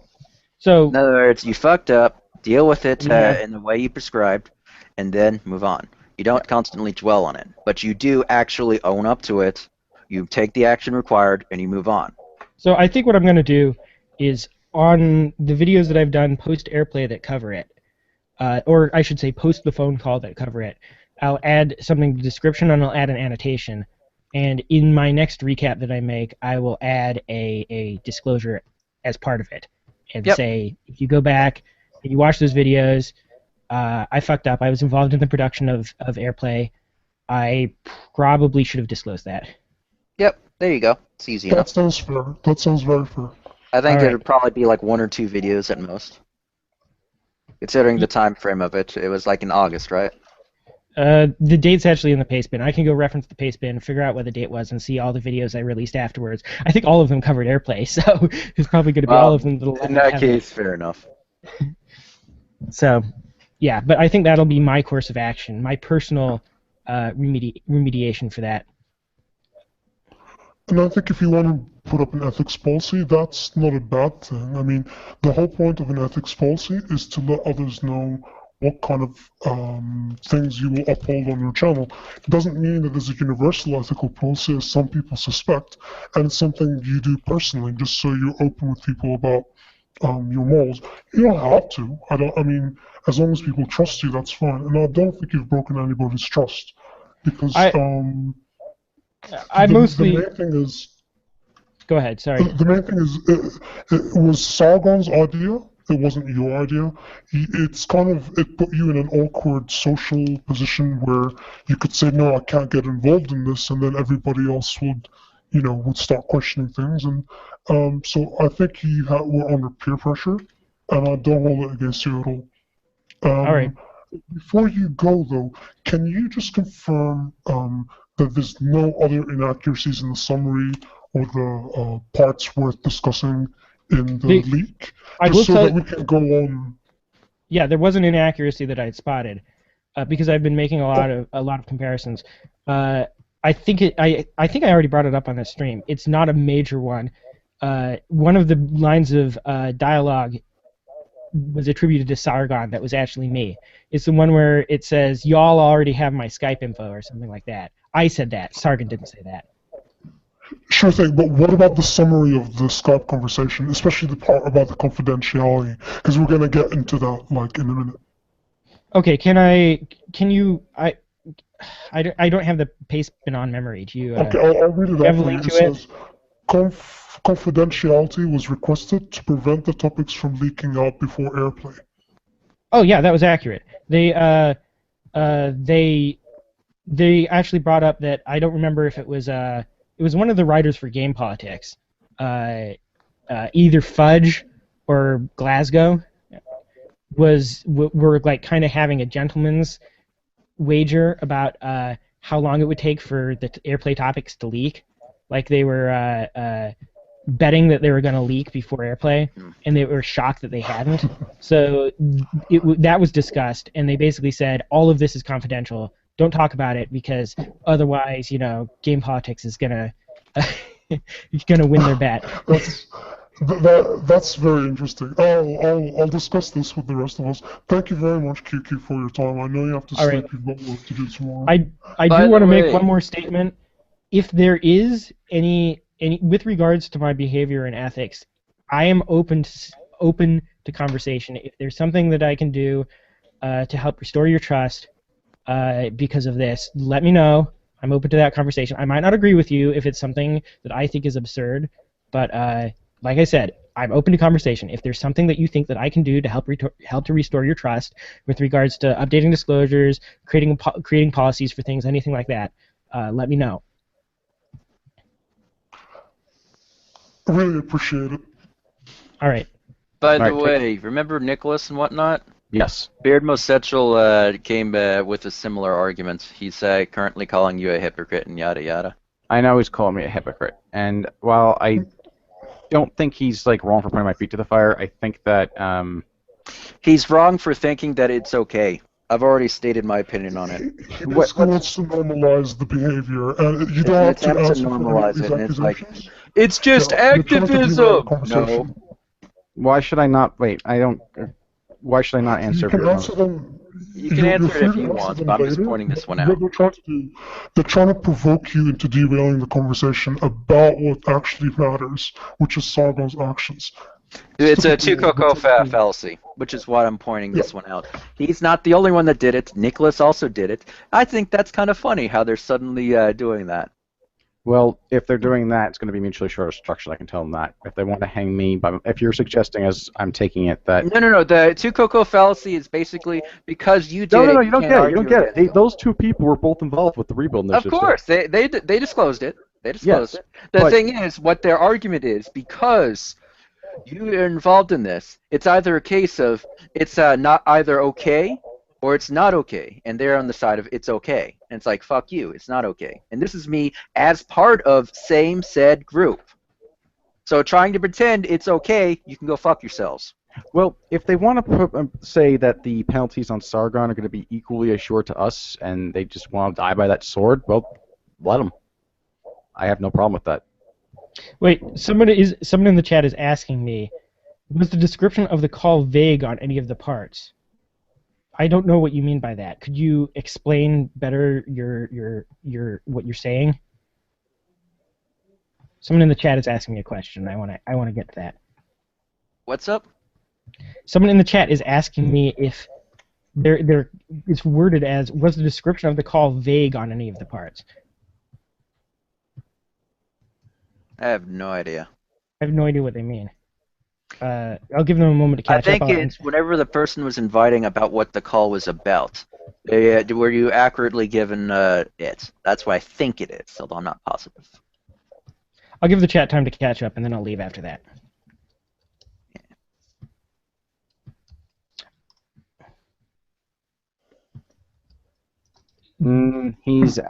I see what he's doing there.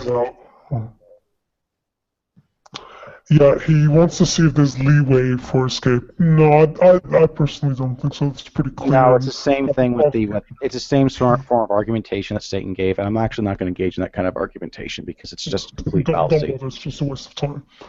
Well, the reason why it's a waste of time, and I want to explain this, the reason why it's a waste of time is because a person who's demanding impossible proof will never ever be satisfied. So there's no point engaging a person like that.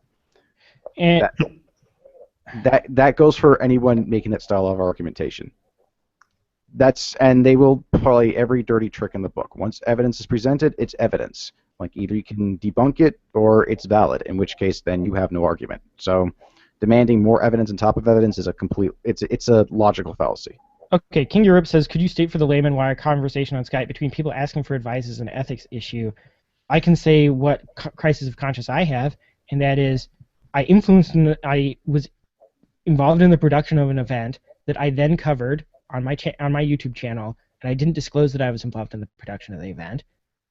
So that's a undisclosed conflict of interest because I'm more likely to give positive coverage of the event because of that. And also that's my main worry. I was also involved in a conversation which excluded YouTubers from coverage while being a YouTuber. And I honestly don't know what to do about that with regards to disclosure or anything like that. So, with regards to accuracy, in the beginning of this call, I described the entire call as well as I remember it. So, whenever they stream end stage frights, you have Cuckoo's testimony involving the call, what he knows of it. Yeah. Hey, King, you're up. Anyways, the reason that it was an ethics issue is what Cuckoo described, and plus, there was a potential conflict of interest involving Sargon, with him being part of this particular private conversation that other people weren't aware of, who was also attempting to influence the conversation to not include certain things, which he's a part of a group of. Yeah. Which is potentially an ethical issue, considering that he is a YouTuber and he was trying to exclude YouTubers from the topic at hand at SPJ Airplay, using the justification that they're not journalists, whenever some YouTubers themselves are journalists. But wait a minute, you don't know if that conversation was quite, like maybe they didn't get it shoved down their throat that this is a conversation about the SPJ Airplay, and they didn't it's not like they met at each other's house in real life and talked about that is true. So but one thing that's important to understand is that people are defining what is Gamergate rather than discussing the topics that people brought up. He arbitrarily removed the Shadows of Mordor bit to benefit him as a result. I was actually making a devil's advocate style argument, but obviously that failed. Yeah, I just don't think that someone like Stage Fright, based not just by the style of argumentation he's using, but based on our previous conversation I had with him that involved Sargon tangentially when it came to some other issue about cultural libertarianism. When it was black and white, right there in the article that there was a contradictory statement, he kept on arguing incessantly that it wasn't the case. So it's not actually an argument I actually respect addressing. And while you and me disagree, it is effectively not an apolitical ideology. I was being nice by saying liberal, and I said it wrong. It's actually progressive. So, yeah. They can pretend it's not progressive all they want, but that's a progressive ideology that they're attempting to push. I don't know why they thought that was a good idea. I've got a couple of ideas why.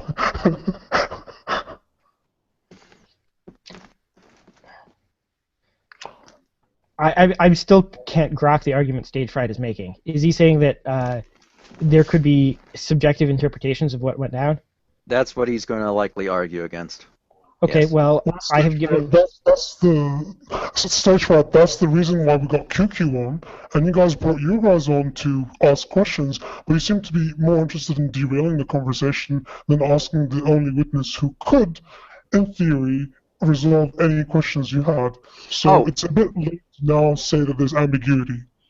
Now, one thing to explain Stage Fright is you and him claimed, you being you and Grey Knights being the other, claimed that me and John Kelly had an identical argument as well in your rhetorical defense. My argument was that there was a conflict of a different bit where it conflicts with each other, but also that the entire thing is moot because it's professing to be apolitical when in reality it's a progressive ideology, which I refer to as liberal. Yep. Anyway. The thing is, Vidya, Beard Mosexual, I'm already falling on that same sword. I'm more than willing to admit that it is not okay. So, therefore, what makes it okay for Sargon to have done this? Well, the thing that Beermo is doing, which is blatantly dishonest here, is that he's asking me to go ahead and reveal all the details about the conversations of Skype calls, which are confidential. That's the issue here. So it's it's not okay. Yeah, like if he wants to bring up some conflicts of interest, I can actually see his point, but it's extremely dishonest because he waited until just the right moment to bring this up, which happened to be one of his favorites YouTubers getting shown to have done getting some allegations thrown his way, and then suddenly, oh wait, what about this stuff you did here in the past? That wasn't a mistake until now. And okay. I just want to say, go ahead. Okay. Keep going. All right, just one more thing, and then I'll let you go. And at the same time, if he's going to play by that logic, well, throughout the game, Journal Pros was an ethical thing, because as far as I'm concerned, if that wasn't unethical and that wasn't unethical, neither was Game Journal Pros.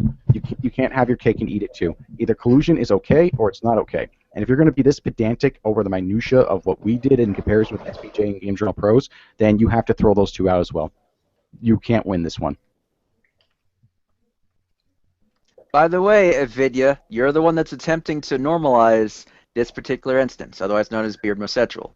By the way, it doesn't make it okay. It's still not okay. Just because it's a small audience, it's not okay. Just because it's another group, it's not okay. It doesn't make it okay for Sargon to have done the same thing. I don't really think it's necessary to continue to address Beard Mosexual on this one, because he says in the chat, oh, like you do, it's called holding your ammo until it's most viable.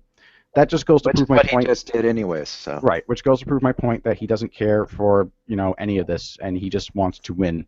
And I don't really care for. I don't have the time today for that entry. So, what were we going to say, QQ? So if Stage Fright is asking what aspects of the interpretation might be subjective, I can tell him that how I felt that the atmosphere in the room was, which is something that I stated on stream, could be considered to be subjective, and that's something that you should ask everyone else about. You should ask Mark Seb about it. You should ask Ash Scow about it. You should ask Alan Bakari about it. You should ask Sargon himself about it, because I'm sure they will all have very different senses of what the atmosphere of the room is, especially considering I was the smallest fish in that pond.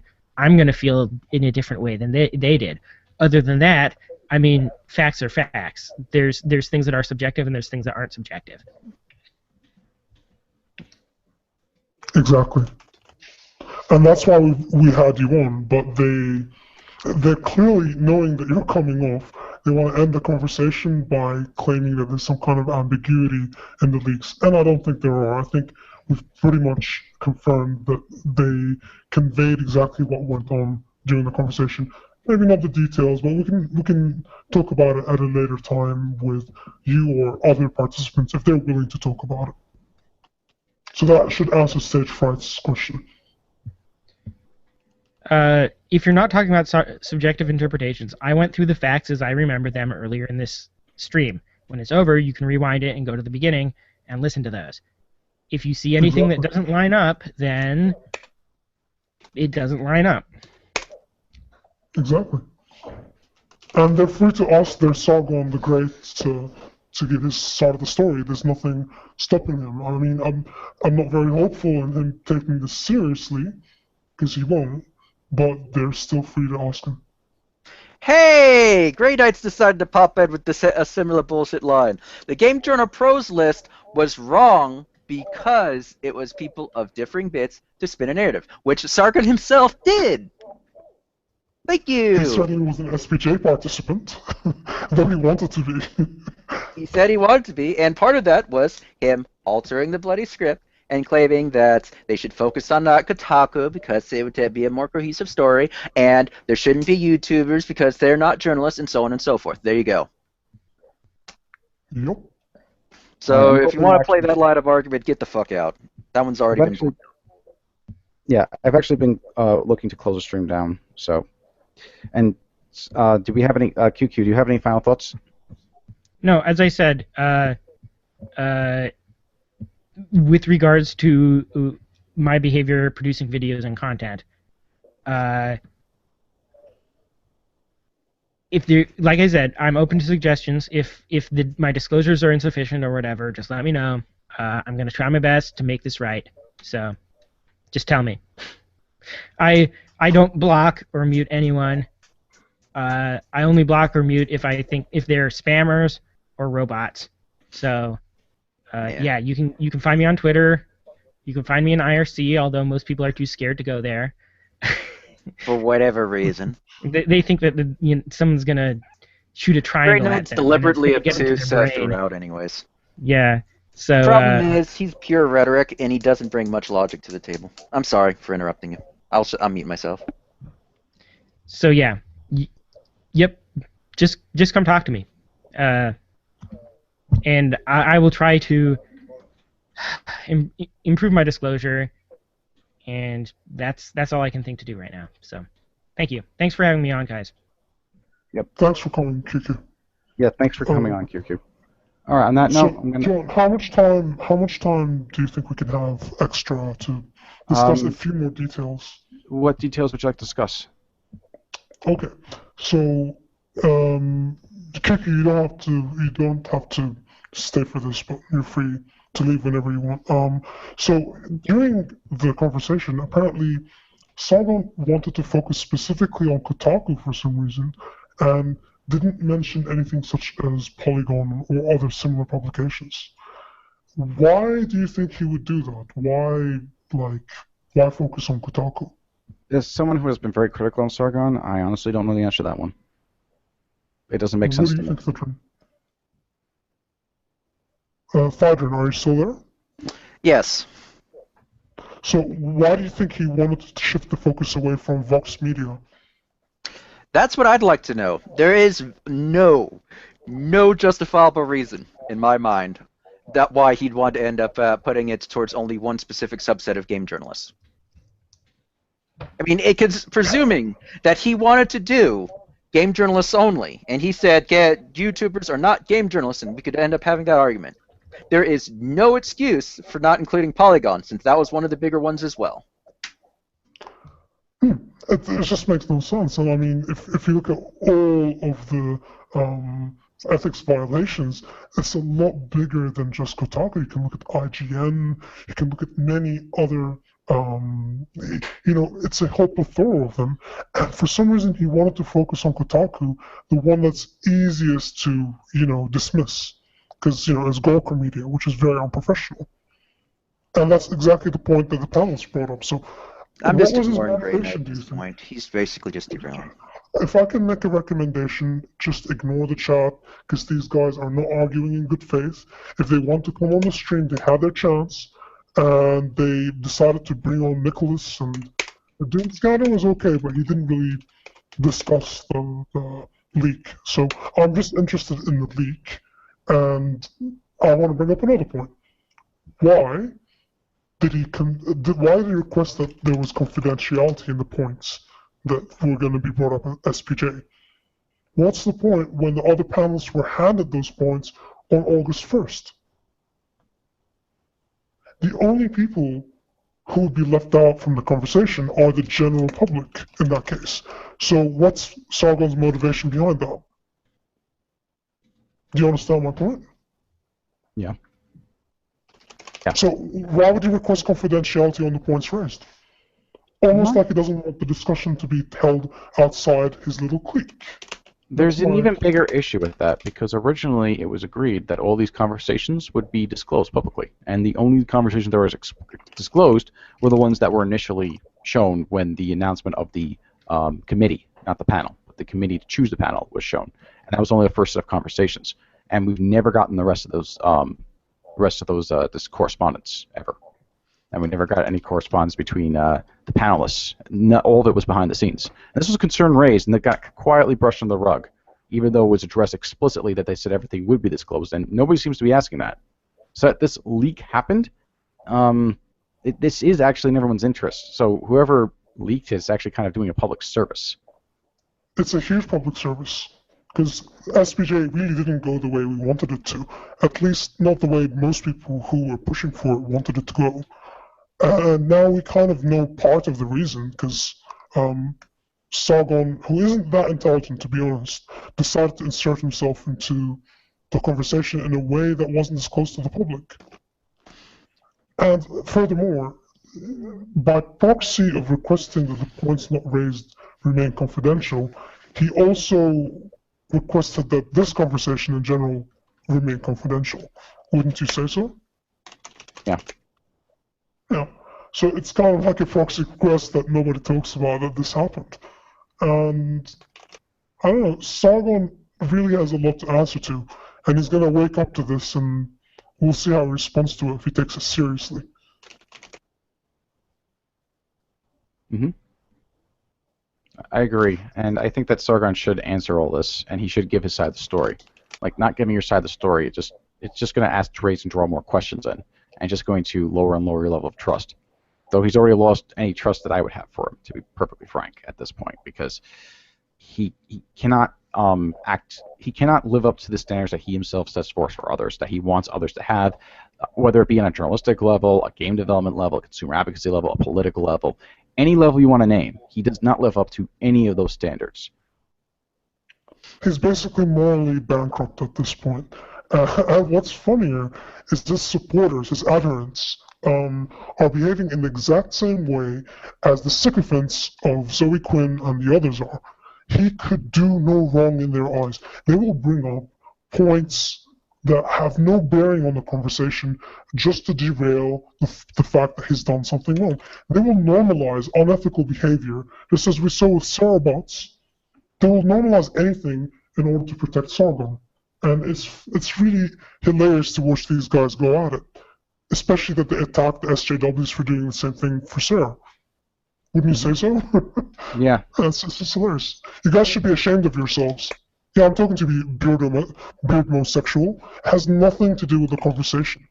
You're just attacking the messenger. That doesn't make it right. Yeah, I completely agree. And instead of staying on point, he's choosing to basically bring up engage in a two cocoa fallacy, just like Nicholas was. So yeah, I'm waiting for him to bring something more. That's fine. And here's something funny for you, beardmosexual. I was never involved in these Skype groups. I have never been part of a Skype group, and yet I'm here in the conversation. So what's your fucking point? You have no point. I think that when it comes to argumentation, there's two types of people when it comes to sort of stuff.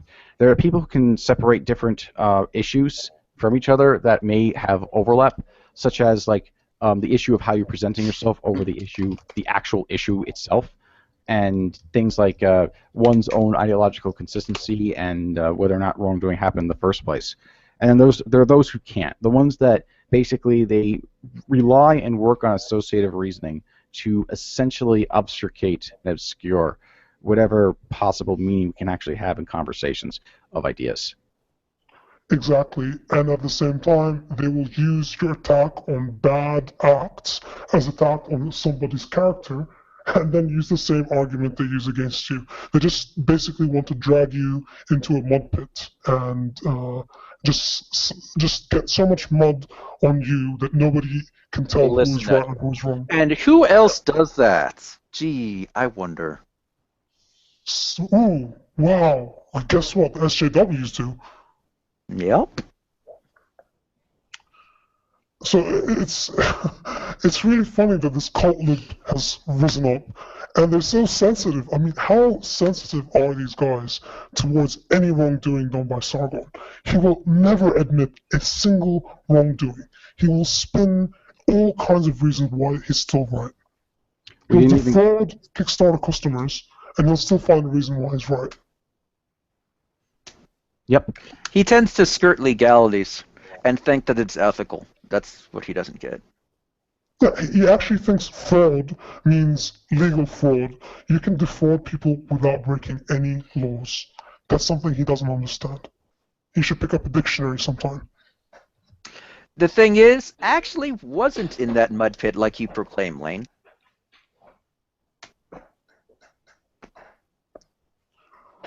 False equivalence. Am I a part of private groups? Yes. Is it really okay? No. But, since you wanted to make a false comparison between this private group and Sargon's End, I decided to point out a difference. Are you able to refute the difference? If you cannot, fuck off.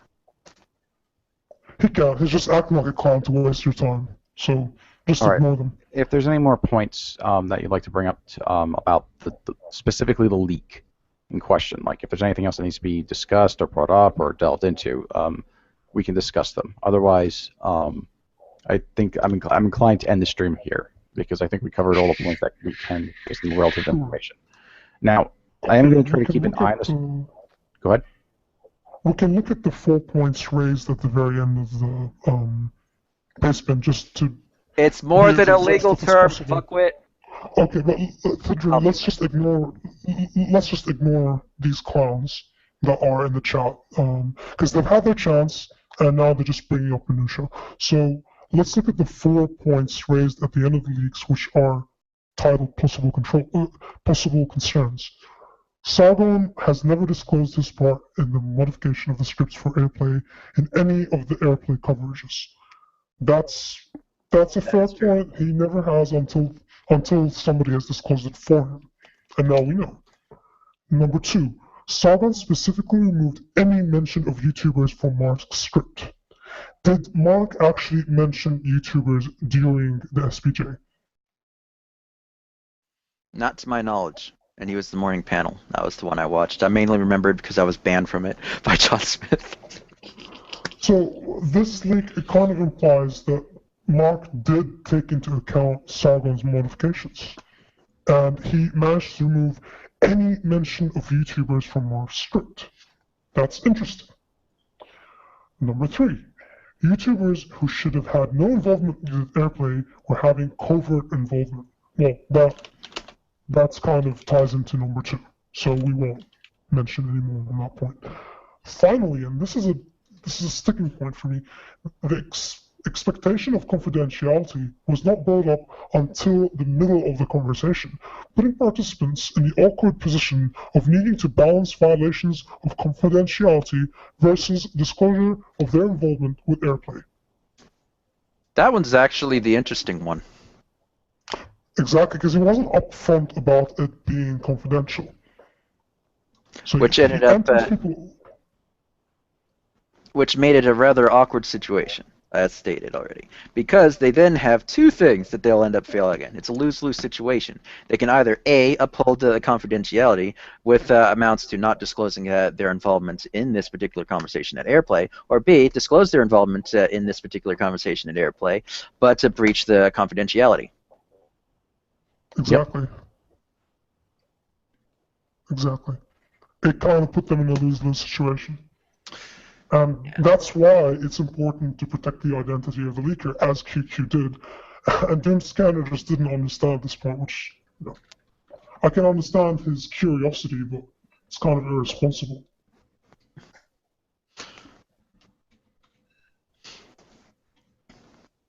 I just wish there was better arguments rather than the 2 Coco fallacy. This is getting old. they basically have no leg to stand on, so they have to use all kinds of rhetorical devices in order to escape the conclusion that Sargon did do something. Sargon is unethical. He fucked up. It's up to him to own up to it or not. He There's not much damaged the effort. He damaged the effort of thousands of people. He should apologize for this. I'm being frank here. There's just not much else to say. It doesn't matter why he did it. All that matters is that he was involved in it. Exactly. He should apologize for this, but we both know that he won't. And what he's going to do now is going to unleash his hordes with a couple of funny videos making fun of this so-called ethical violation, or whatever he's going to say. And they're just going to take it hook, line, and sinker, but it doesn't matter in the end. His history has a record of what happened here. Yep. And I would actually completely agree with your assessment of Sargon's character. And of course, I'm going to be biased, but I don't think you're as biased as I am on this one. Like, he hasn't like when I say that I'm biased, I mean like he's basically tonight called me a shill because I said I reject the Gamergate identity. Well, it's ironic because he wanted to disband the Gamergate hashtag. Correct. Which is even worse. Yep. He is the biggest shill if he's going to go in that direction. Him and his clique has done so much damage to Gamergate, and not many people can perceive it because they're busy actually doing things that matter. He's in the background chipping away at our effort. He goes and tries to make it about ethics only. He goes and fucks up SPJ, and now he wants to end the hashtag. Well, in favor of being part of cults that live. Yeah, because he wants people to transition to his little cultural libertarianism, which he's just going to use as SJWs use. It's exactly a copy of progressives. There's no difference between them. It's just that they control what it means rather than the institutions. Yeah, it's a bunch of horseshit. He wants to be a gatekeeper. Fuck him. That's me saying openly, fuck you, Sargon. I'm sick of you lying. I'm sick of you attempting to represent me. I'm sick of your misrepresentations on other people. Why don't you just actually tell the truth, own up to your bullshit, and move on? He won't. He won't. And that's why I do not like him, and why I tell him, fuck you. Yep. Clean up your act, Sargon. Seriously. You can only get by with this bullshit for so long. People will wake up. It'll take a while, though. You're going against the people who brought journalists to their knees. Do you really think we can't bring you to your knees if you're going to stand in the way of what is just? Before we close off, got an actual question from the chat for a change. What future do you see for GG?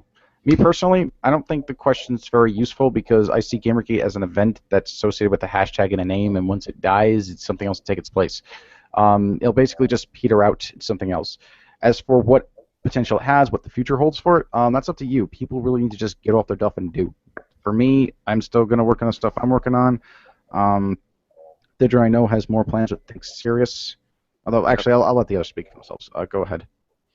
I'm pretty much pointing out Think Serious, which is related to Pol and V primarily, and loosely related to Gamergate, since presumably y'all cared about the gaming media, as well as gaming journalists colluding with academics, other members of the gaming industry, in order to push particular narratives that might be familiar to you guys, as well as other projects involving network analysis of various people and their resulting funding. That's what I'm doing. But instead of waiting and crying about the future of Gamergate, why don't you get off your duff and do?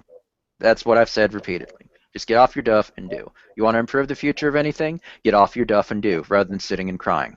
That's what I get tired of whenever people end up bitching, moaning. What have you done? I've done plenty. It's just I don't put my stamp on every little thing that I do. How about you? What do you do? Yeah, all I see is you sitting here crying. That's the funny thing. When they go and ask you, so what have you done for Gamergate? It implicitly means that if you're an anonymous contributor, then you're somehow lower than an e-celeb. That's basically what they're saying. Because how much of this shit has been anonymous contributors? and e-celebs just go out and blast it, and then take credit for it by then turning around and asking others what they've done. Well, I've done shitloads, you know? We've wasted a year of our lives working on this shit. And then you turn around and ask us, so what have you done for Gamergate? Well, you know, what have you done other than shitpost and talk on your microphone and laugh at SJWs as Sargon does every week in his stupidity? So, you know, like, put it this way, he's so busy making fun of SJWs, he will no longer dig Diagram as he was initially. His initial audience, which was interested in this shit, is now transitioned to the audience that's interested in laughing at idiots. He's basically a clown. People respect clowns, apparently. That's the upside-down world we live in currently. It is consistent with mainstream media, though, if you think about it. By the way, Part of the to media. Shrek, if you want to talk to me, you can do it in public rather than private, since you want to play that. Is he in the chat? No.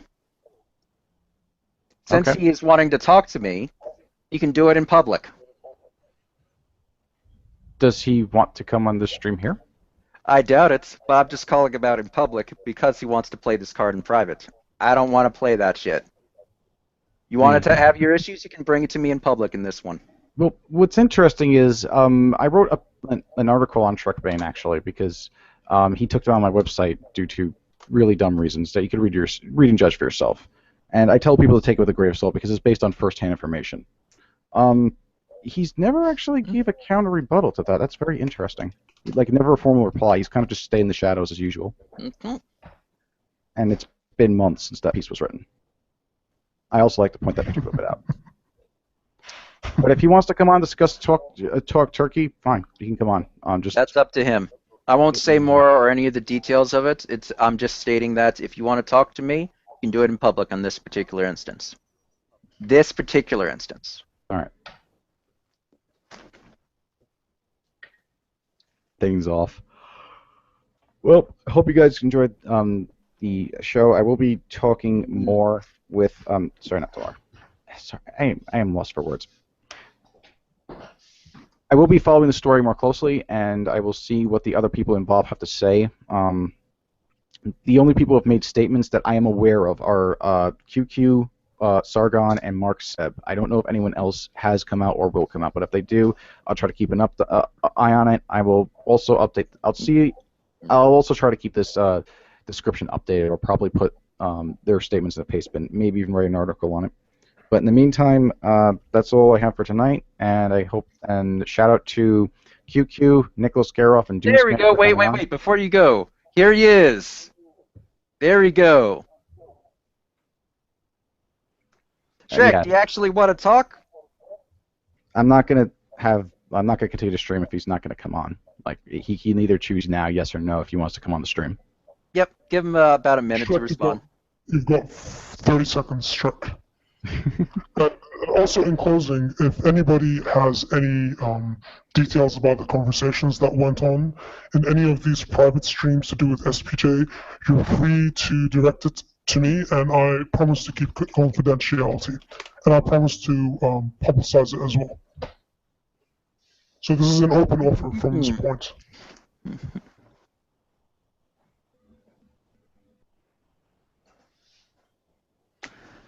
By the way, the only reason I was calling you out on that particular instance, because this is actually a public issue. It's already being brought on public, so it should be resolved in a public manner and get it over with, so we don't keep going back to this over and over and over again. Otherwise, I wouldn't have even mentioned it.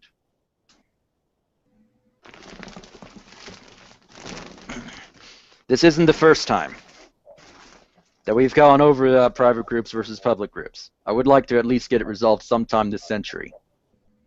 I actually particularly think that Shrekbane's rendition of private groups versus public groups is rather insidious, because from his perspective, basically being honest about someone, like for negative criticism, should only be reserved for private groupings as opposed to public groupings. And the problem with that is, if you keep everything in private, if you keep all your thoughts and feelings in the back door, and you basically say, oh, well, I don't like this guy here, this, that, and the other thing, but I'm not going to say anything publicly, it basically imparts a bad impression on someone's mind, and you don't know where it's coming from.